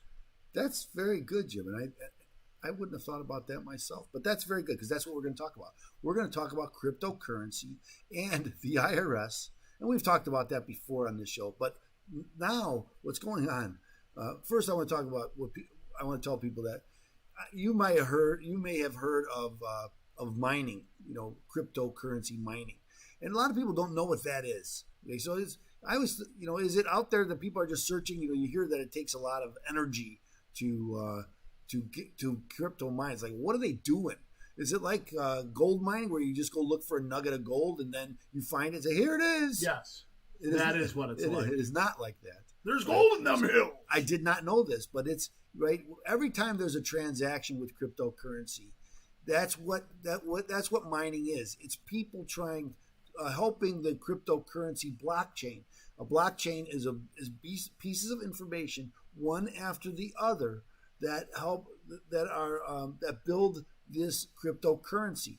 And whenever there's a transaction in cryptocurrency, there's an algorithm that needs to be solved, and it's a very complicated algorithm. And that's what the energy is for these high speed computers to compute it, because whoever gets it first is the one that gets paid from the transaction and gets paid in cryptocurrency for that transaction. And so that's why they're doing it. Okay, so they're helping the process along. I did not know that. I did not know that they're an integral part of what cryptocurrency is. These miners, okay, and majors.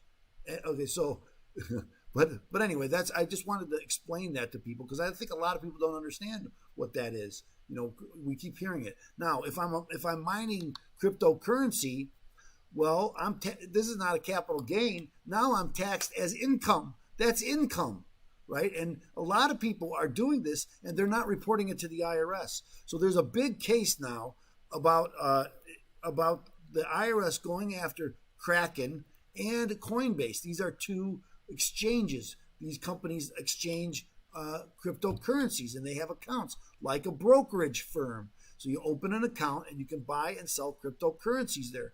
Well, the IRS, now we've talked on this show already about the IRS including this question about virtual currency on your tax return, right? In 2019, it was found on Schedule 1 for extra income, for additional income.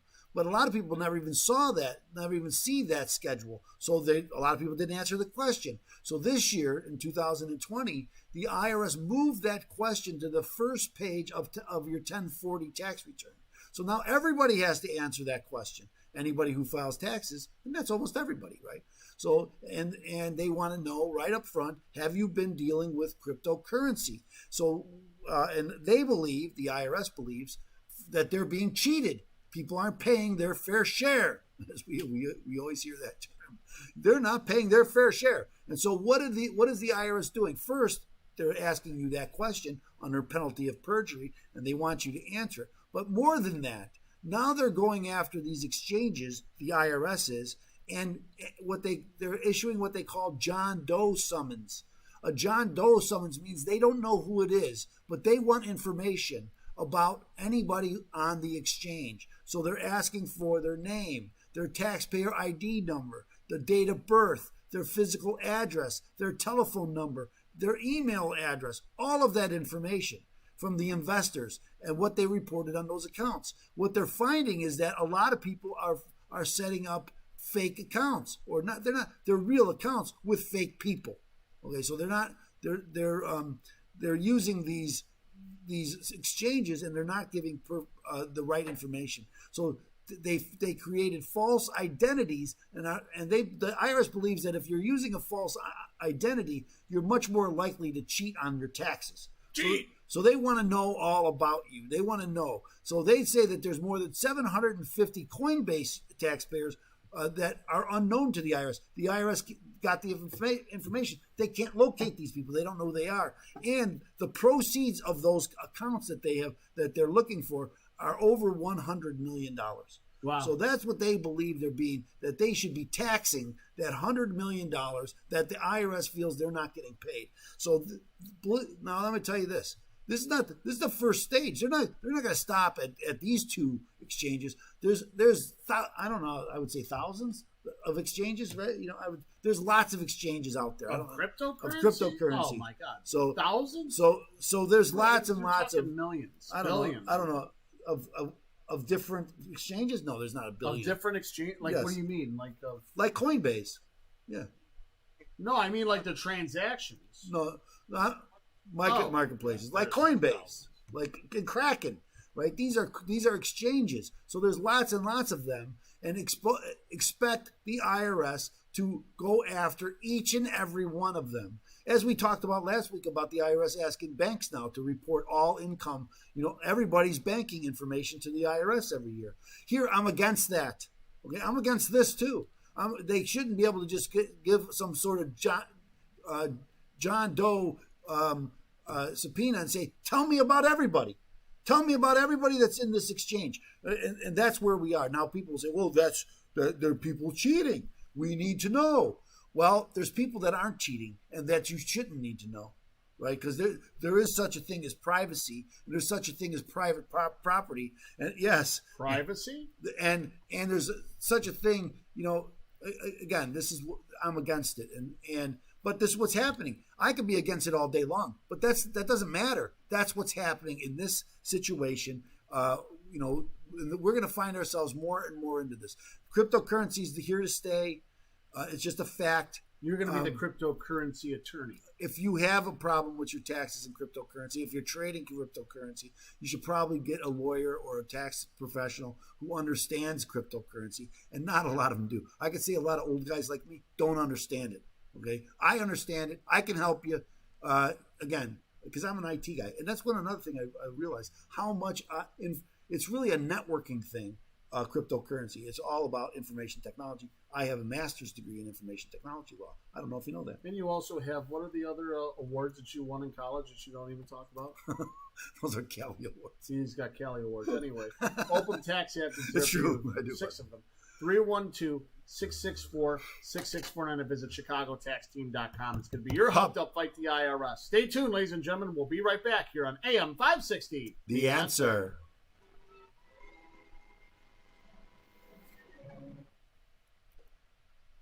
That's good. All right. No, that's right. Because we're so far behind. We start talking so much, we think we're farther. we think we're deeper into the show than we are. So maybe that tells us we should be deeper into the show. What are we going to talk about? It's a Constitution segment. So these are these next 20 minutes. I just doze off. I just fade out. I think you did it the last 6 minutes too, so that's fine. You keep looking at your phone. You did it the first segment too. You're looking at your phone the whole time. I got a lot of people texting. I understand, but we kind of got a job. I understand. You've been looking at your text message too. You're talking about buying Cubs tickets. Only when no, I'm not. Yeah, you are. That was from earlier today. Oh yeah, they called you out. Yeah, they called you out for some stupid shit. Who did? Joey. I didn't see that. Oh, he's on his phone. Club for Broth, not Cubs. They know more than you. You're an idiot.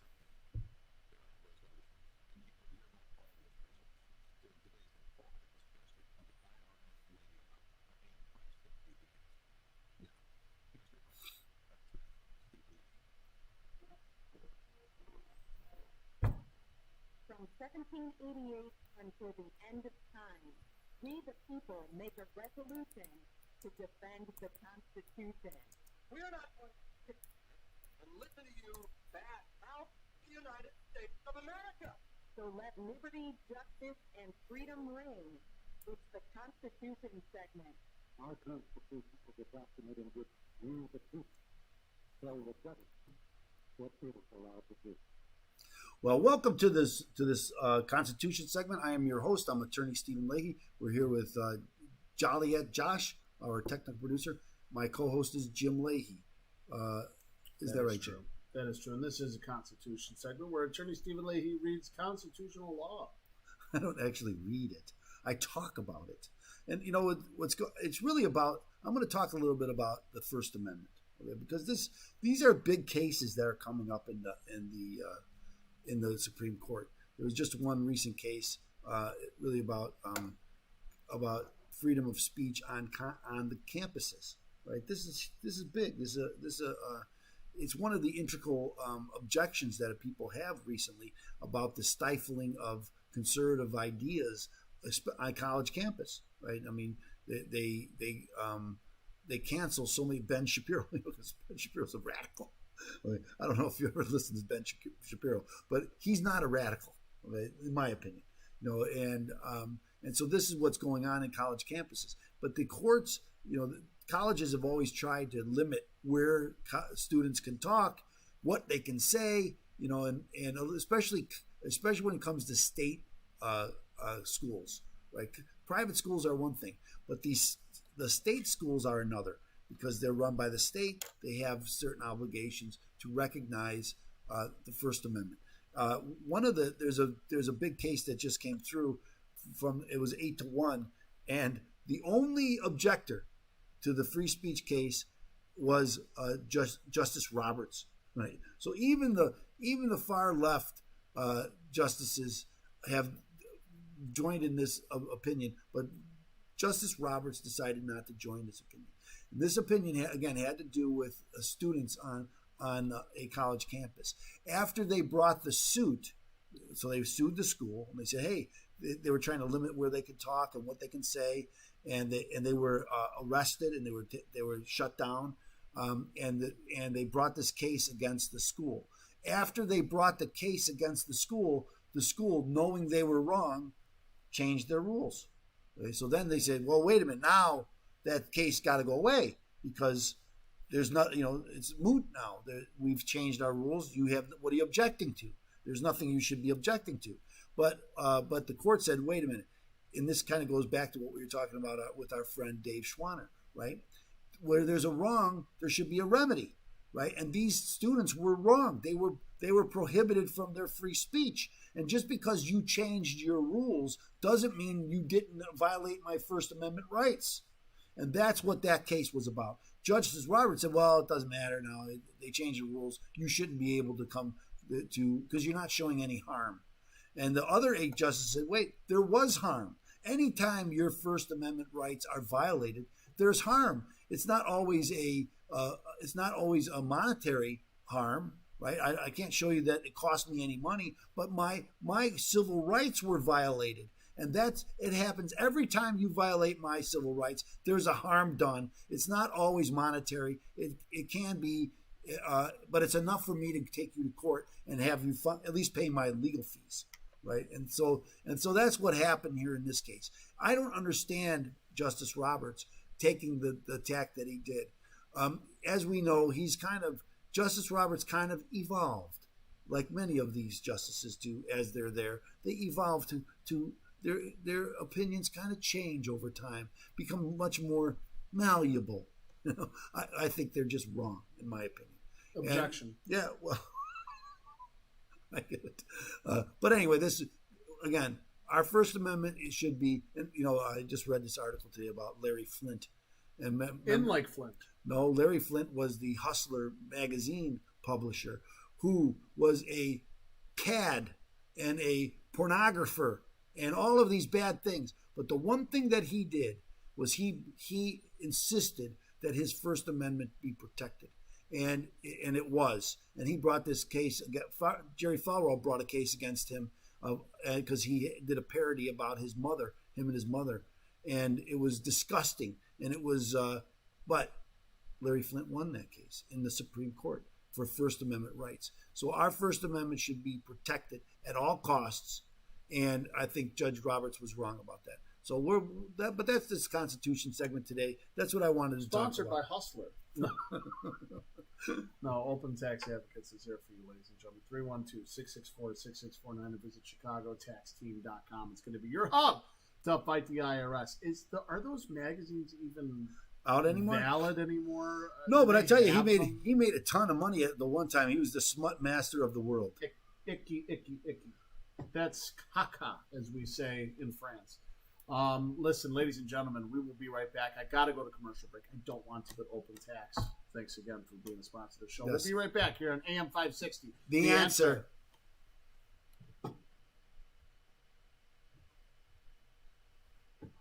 Smut. Excuse me? He's a smut. The reason why I read an article today about him is that I think it was the AP or one of the news organizations got his FBI file, and they were talking about all of the issues that were his FBI file was like 500 pages or 350 pages long, and so they were talking about a lot of the things that were inside. They got it through a Freedom of Information Act request. He just passed, I think, in February, and so they released his file and all of these things that were in the file. One of the things where he had plans to kill Hugh Hefner and Bob Guccione. I don't know if you know who they are. I know you know. Who everybody knows who Hefner is. Bob Guccione was from Penthouse magazine, so he wanted to get rid of his competition. Yeah, and I don't know if that's necessarily smut. I think Hustler. Hustler. Like, isn't that where it's like pornography where they kill people? All of them were smut. Smut. Smut is like 9mm. Yeah, I'm talking 9mm definitions. You've seen the movie 9mm. That was smut. That whole Hustler movie was based on that. Or the Mexican version was El Hustlero. I'm kidding because that's from the In-Laws. El Hustlero. Anyway, Hustler was kind of if there was smut, that it wasn't in good taste like. Yeah, it was tasteful. No, there was no taste. It was smut. The more outrageous, the better for him. Yeah, you know what? I'm taking a 2021 stance here. Penthouse was. I'm just saying, 2021 compared to that, be like, really? That's what y'all were worried about. Penthouse was kind of in between those two. So Bob Guccione was the guy from that. But here's the three guys. Those guys were all very wealthy, and I don't know if you know much about Larry Flint. That he was shot and was paralyzed. I don't know. He was paralyzed from it. And in the courtroom, he had to go to the bathroom, and it was he just urinated on himself. And anyway, he was swearing at the court in the Supreme Court, calling them MFers, calling them all. Called the one woman Supreme Court justice the C word in court, and then he had to go to the bathroom. But this was prior to the ABA, the Americans with Disability ADA, Americans with Disabilities Act. So there was no bathroom. He needed a wheelchair, and there was no bathroom there for him to use. So they had to take him out, and then they tried to get him in an ambulance, but he couldn't get in. So he got to go. They had to take him to an emergency room hospital, the closest one by, to use the bathroom, and he got to go in his. They arrested him, but he got to go to the bathroom in his limo because nobody else could accommodate his. Continuing on, ladies and gentlemen, it's an interesting story, but anyway, that's what I want to know. That's a funny story. Right? Okay, well before I do the tax man, let's figure out what I'm going to talk about. Didn't we already say what we were going to talk about yesterday from the? Well, what did we say? We were talking about the questions regarding the some of the calls that you've had, which is going to be substitute for SFRs. Oh yeah, that's what I was writing. Jimmy, you said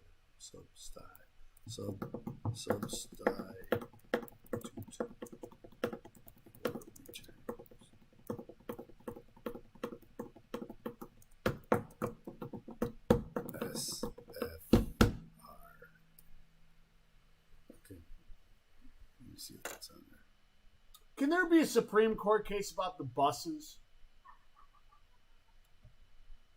I mean, why do you got to stop when there's no kids? I don't care about the driver.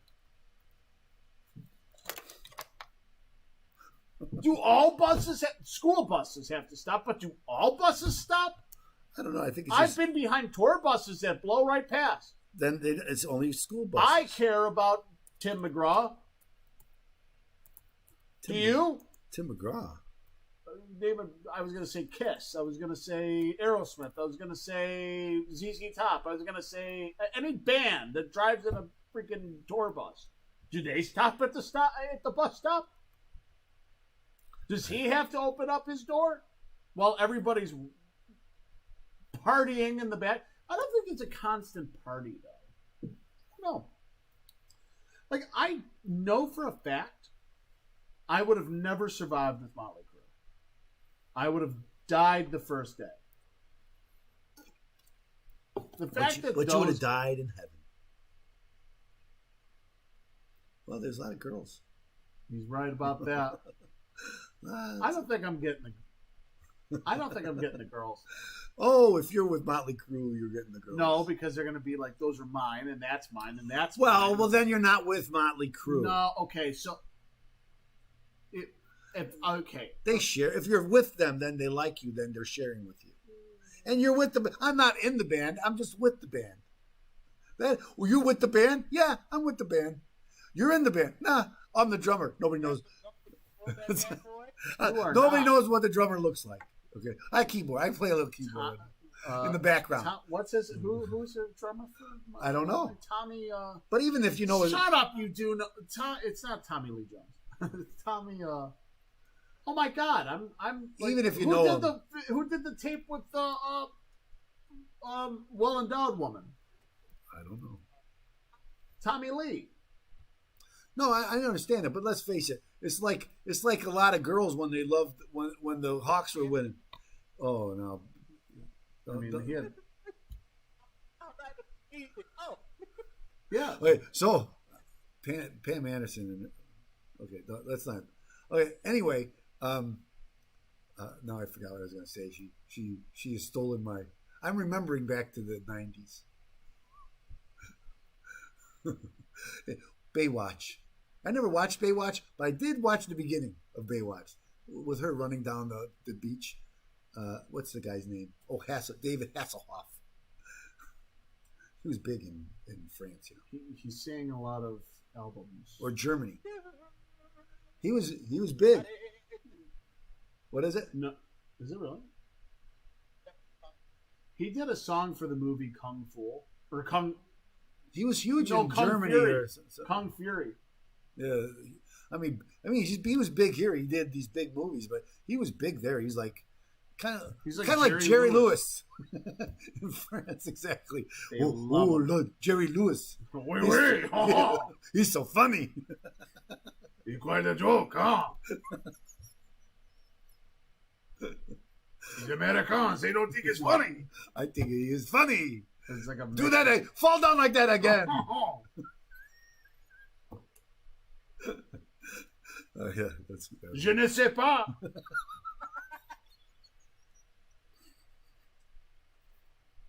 Do you know what that means? No, I don't know. That's what it means. I did know at one point. The only thing that I remember from my 2 years of French in 6th and 7th and 8th grade is "On va à la plage." Frère Jacques, Frère Jacques. I got that. That's omelette de fromage. Omelette. That's you gotta say that's a cheese omelet, right? Cheese omelet. Omelet with cheese. On va à la plage means, are you going to the beach? Because you know how they have the dialogue. Oui, I go to the beach. I go beach. That's how they say it afterwards. Sounds very much like. So here was I got that part. Here was the dialogue. On va à la plage? Non, allons chez Suzanne. No, I'm going to Suzanne's house. Chez qui? Something like that. Suzanne Dumas cousine. That's my cousin. Jean? I probably didn't even say that right. That's how bad I was in French. Jean has a long moustache. Now, we're not making fun of the French people. Jean has a long moustache. My heart. I don't know what that means either, but it's funny. My heart bleeds with a monotonous laughter. Well, let's do the show before Josh has to leave his kids out by themselves.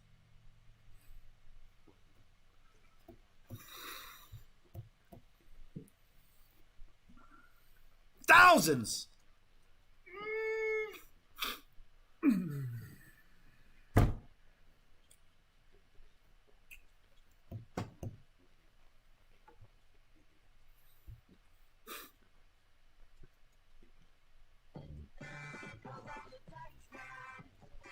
Yeah, I am the tax man. I'm as much the tax man as I was the last segment when we used that song. Right? It's the same thing. I'm here with Joliet Josh, our technical producer, my nephew, my co-host, my very good friend, Jim Leahy, and you, the listener.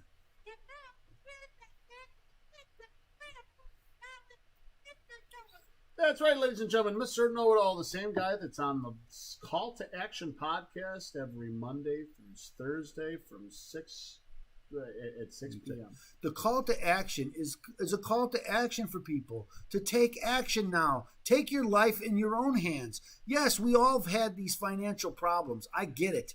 Okay, but we can come out of this. But we won't come out of it if we're laying in our bed with our covers over our head.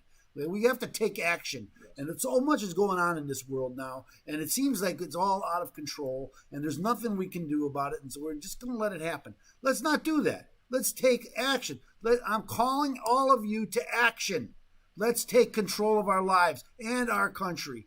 Okay, that's where I'm coming from. Anyway, that's what I wanted to say about the call to action. But this segment on the show, I'm going to call to action about substitutes for return. So I had the question in my office this week about. A gentleman said, the IRS says that I still owe them. They're coming after me. But these are from 2008, 2009. How could that be? That's more than I've read, and I've done a lot of research, Attorney Leahy, and I found out that they can only come after you for 10 years. Well, 2008 taxes, they're still trying. That should have gone away in 2018.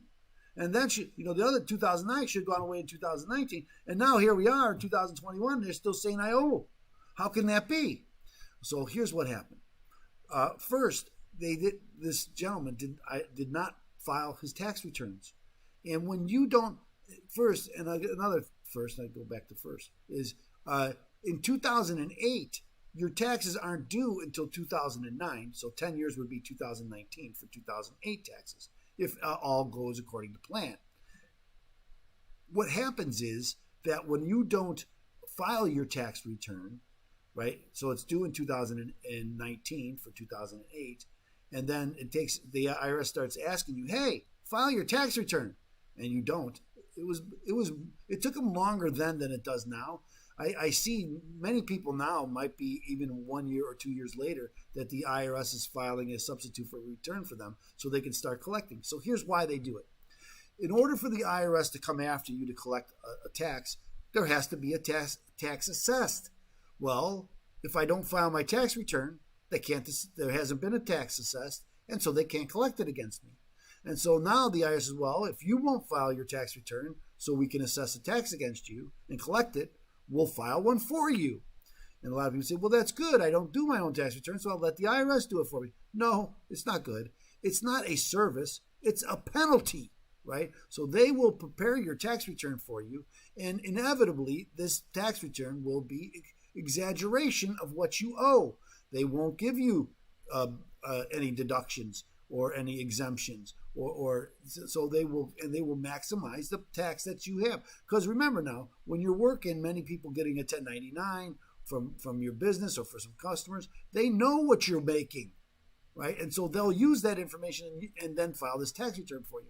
Here's something else that we talked about in the previous segment about subpoenas.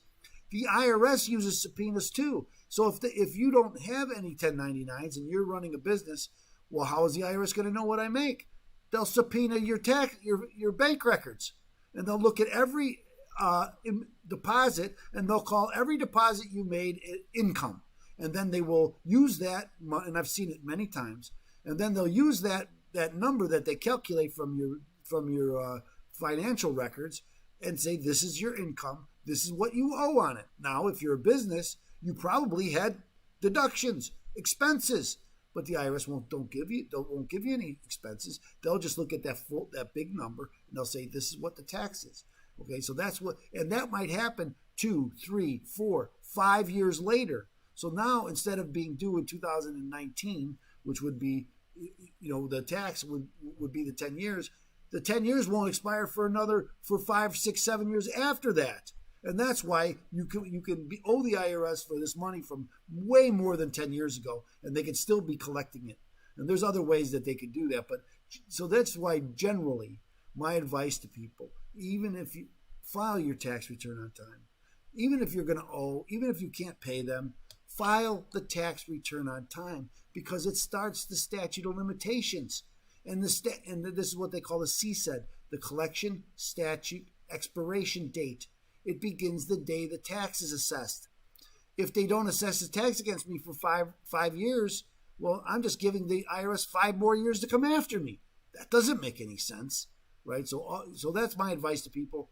This is what the SFR is. If this has happened to you, you probably need help, and you should probably call me, okay, at 312-664-6649. What do you think, Jim? I hope that answers your question. Thank you. Thank you, Jim. Thanks for. I kicked you under the table, and you still didn't. Well, I thought you wanted to say something. So what do you? How am I going to chime in on something? So I didn't know, but I thought maybe you did. And I got to tell you something. Josh isn't the only one that forgets where we are.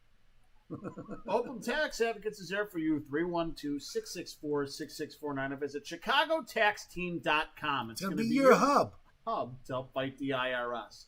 Again, remember, ladies and gentlemen, take action. A call to action has been placed.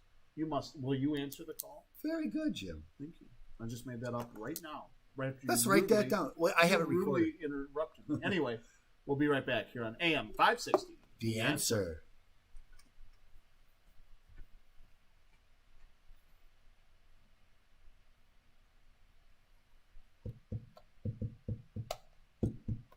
I've had fun today, Jim. This is the third show. Now, it's probably more than 3 in a row, but I know the last 3 I've really had I've really had fun. Répète. Jean has a long moustache. Now that reminds me of the Second City doing Jerry Lewis one. What's his name? That doesn't say Jerry Lewis. Martin Short does the Jerry Lewis. He is so well. Unbelievable. Does it so well. Like it's the funniest thing I've ever It's the funniest thing I've ever seen. He does such a great Jerry Lewis. People on SNL should take note. Like that is how you do a sketch comedy. It was bad a lot of the times, but when it was good. Well, that's sketch comedy, right? It's usually it was always with SNL. They thought of an idea that was very funny, and they would all sit and laugh for about 35 seconds, and then they would do a 10-minute skit on it. And about 35 seconds was funny, but the other 9 minutes, it's not funny. You just beat it to death. Yeah. So anyway, I don't know. In the heyday of the heyday of SNL is the 90s, 2000s, early 2000s, 70s. Eddie Murphy had some great. I thought when Buckley got shot was the funniest thing I've ever. Getting in the hot tub, James Brown hot tub. When he gets shot, Buckley gets shot is probably the funniest thing I've ever seen. Like his face, it's the landlord. It's just the funniest thing I've ever seen. Oh, that was. But I don't know. But I watched it at the beginning, right when because it was a Saturday night. I was out. I was a young kid, but everybody would watch it. Everybody would watch it. Even you out at a party, we'd all have it on. And again, even then, only a third of it was funny. The rest of it was terrible, and it just was. And some of it was when Norm Macdonald was on the show. Well, that goes way later. Yeah. You know why? Because Norm is a funny guy, and he also had who was the Dennis Miller was on there too. Bubby. Dennis Miller is a funny guy too. Anyway, let's just finish this show. He's no Norm Macdonald, but who is? I like when Dennis Miller now interviews Norm Macdonald. They're still very funny Oh together. my God. And nobody thinks Norm Right? Macdonald's funnier than Dennis Miller. Dennis? He used to be on this station, the morning show. Oh, Used is to have- that? It is. Listening to Dennis Miller and Norm Macdonald go back and forth, probably.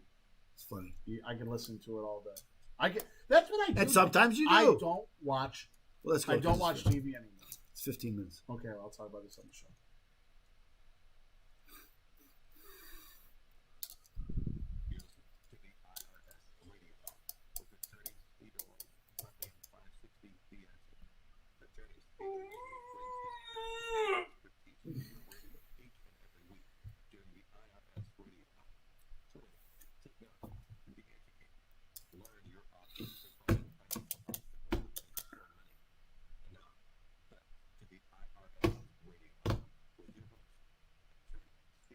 Welcome back, ladies and gentlemen. I'm not your host, Attorney Stephen Leahy, but your co-host, Jim Leahy, and we had a lot of great information that you need to listen to, and I have some advice for you. Bonjour, monsieur.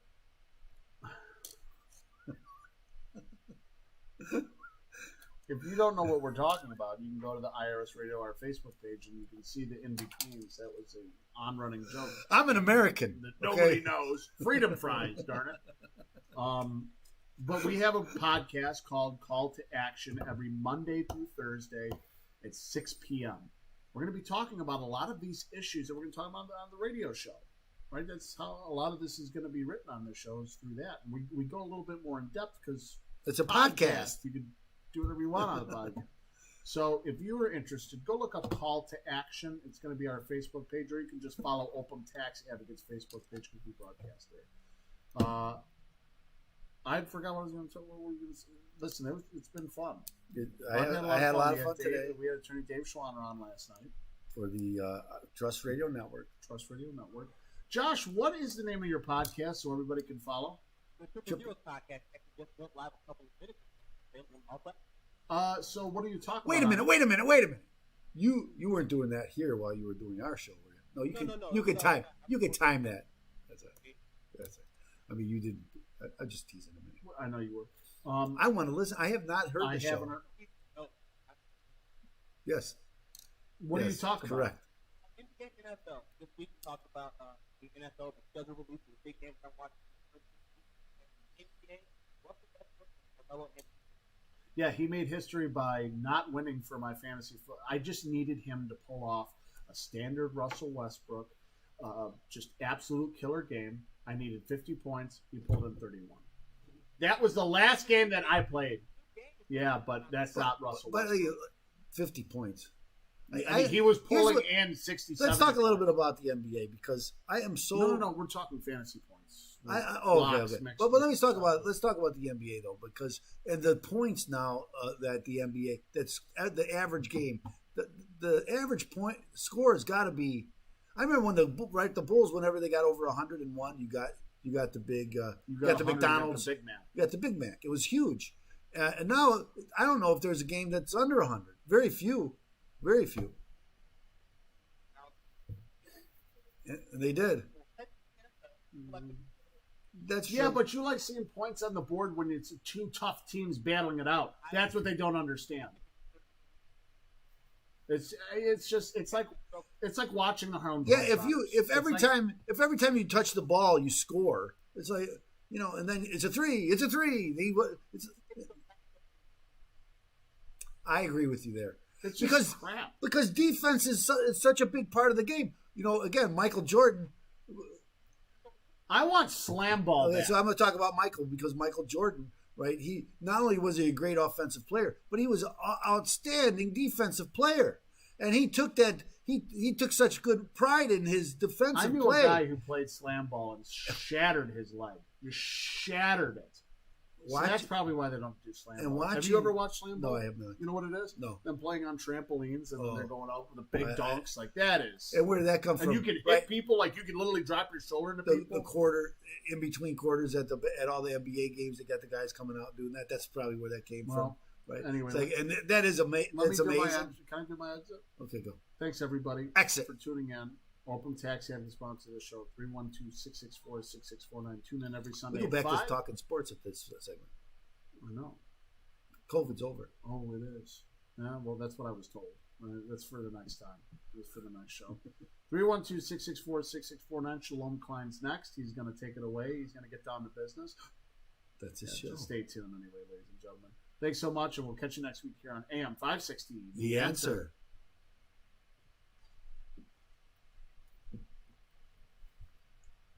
All right, let's cut this out and get out of here.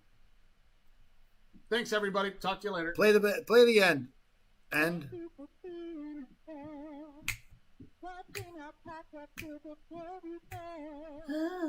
God bless you. The Thank way she you. like does the tremolo. She's telling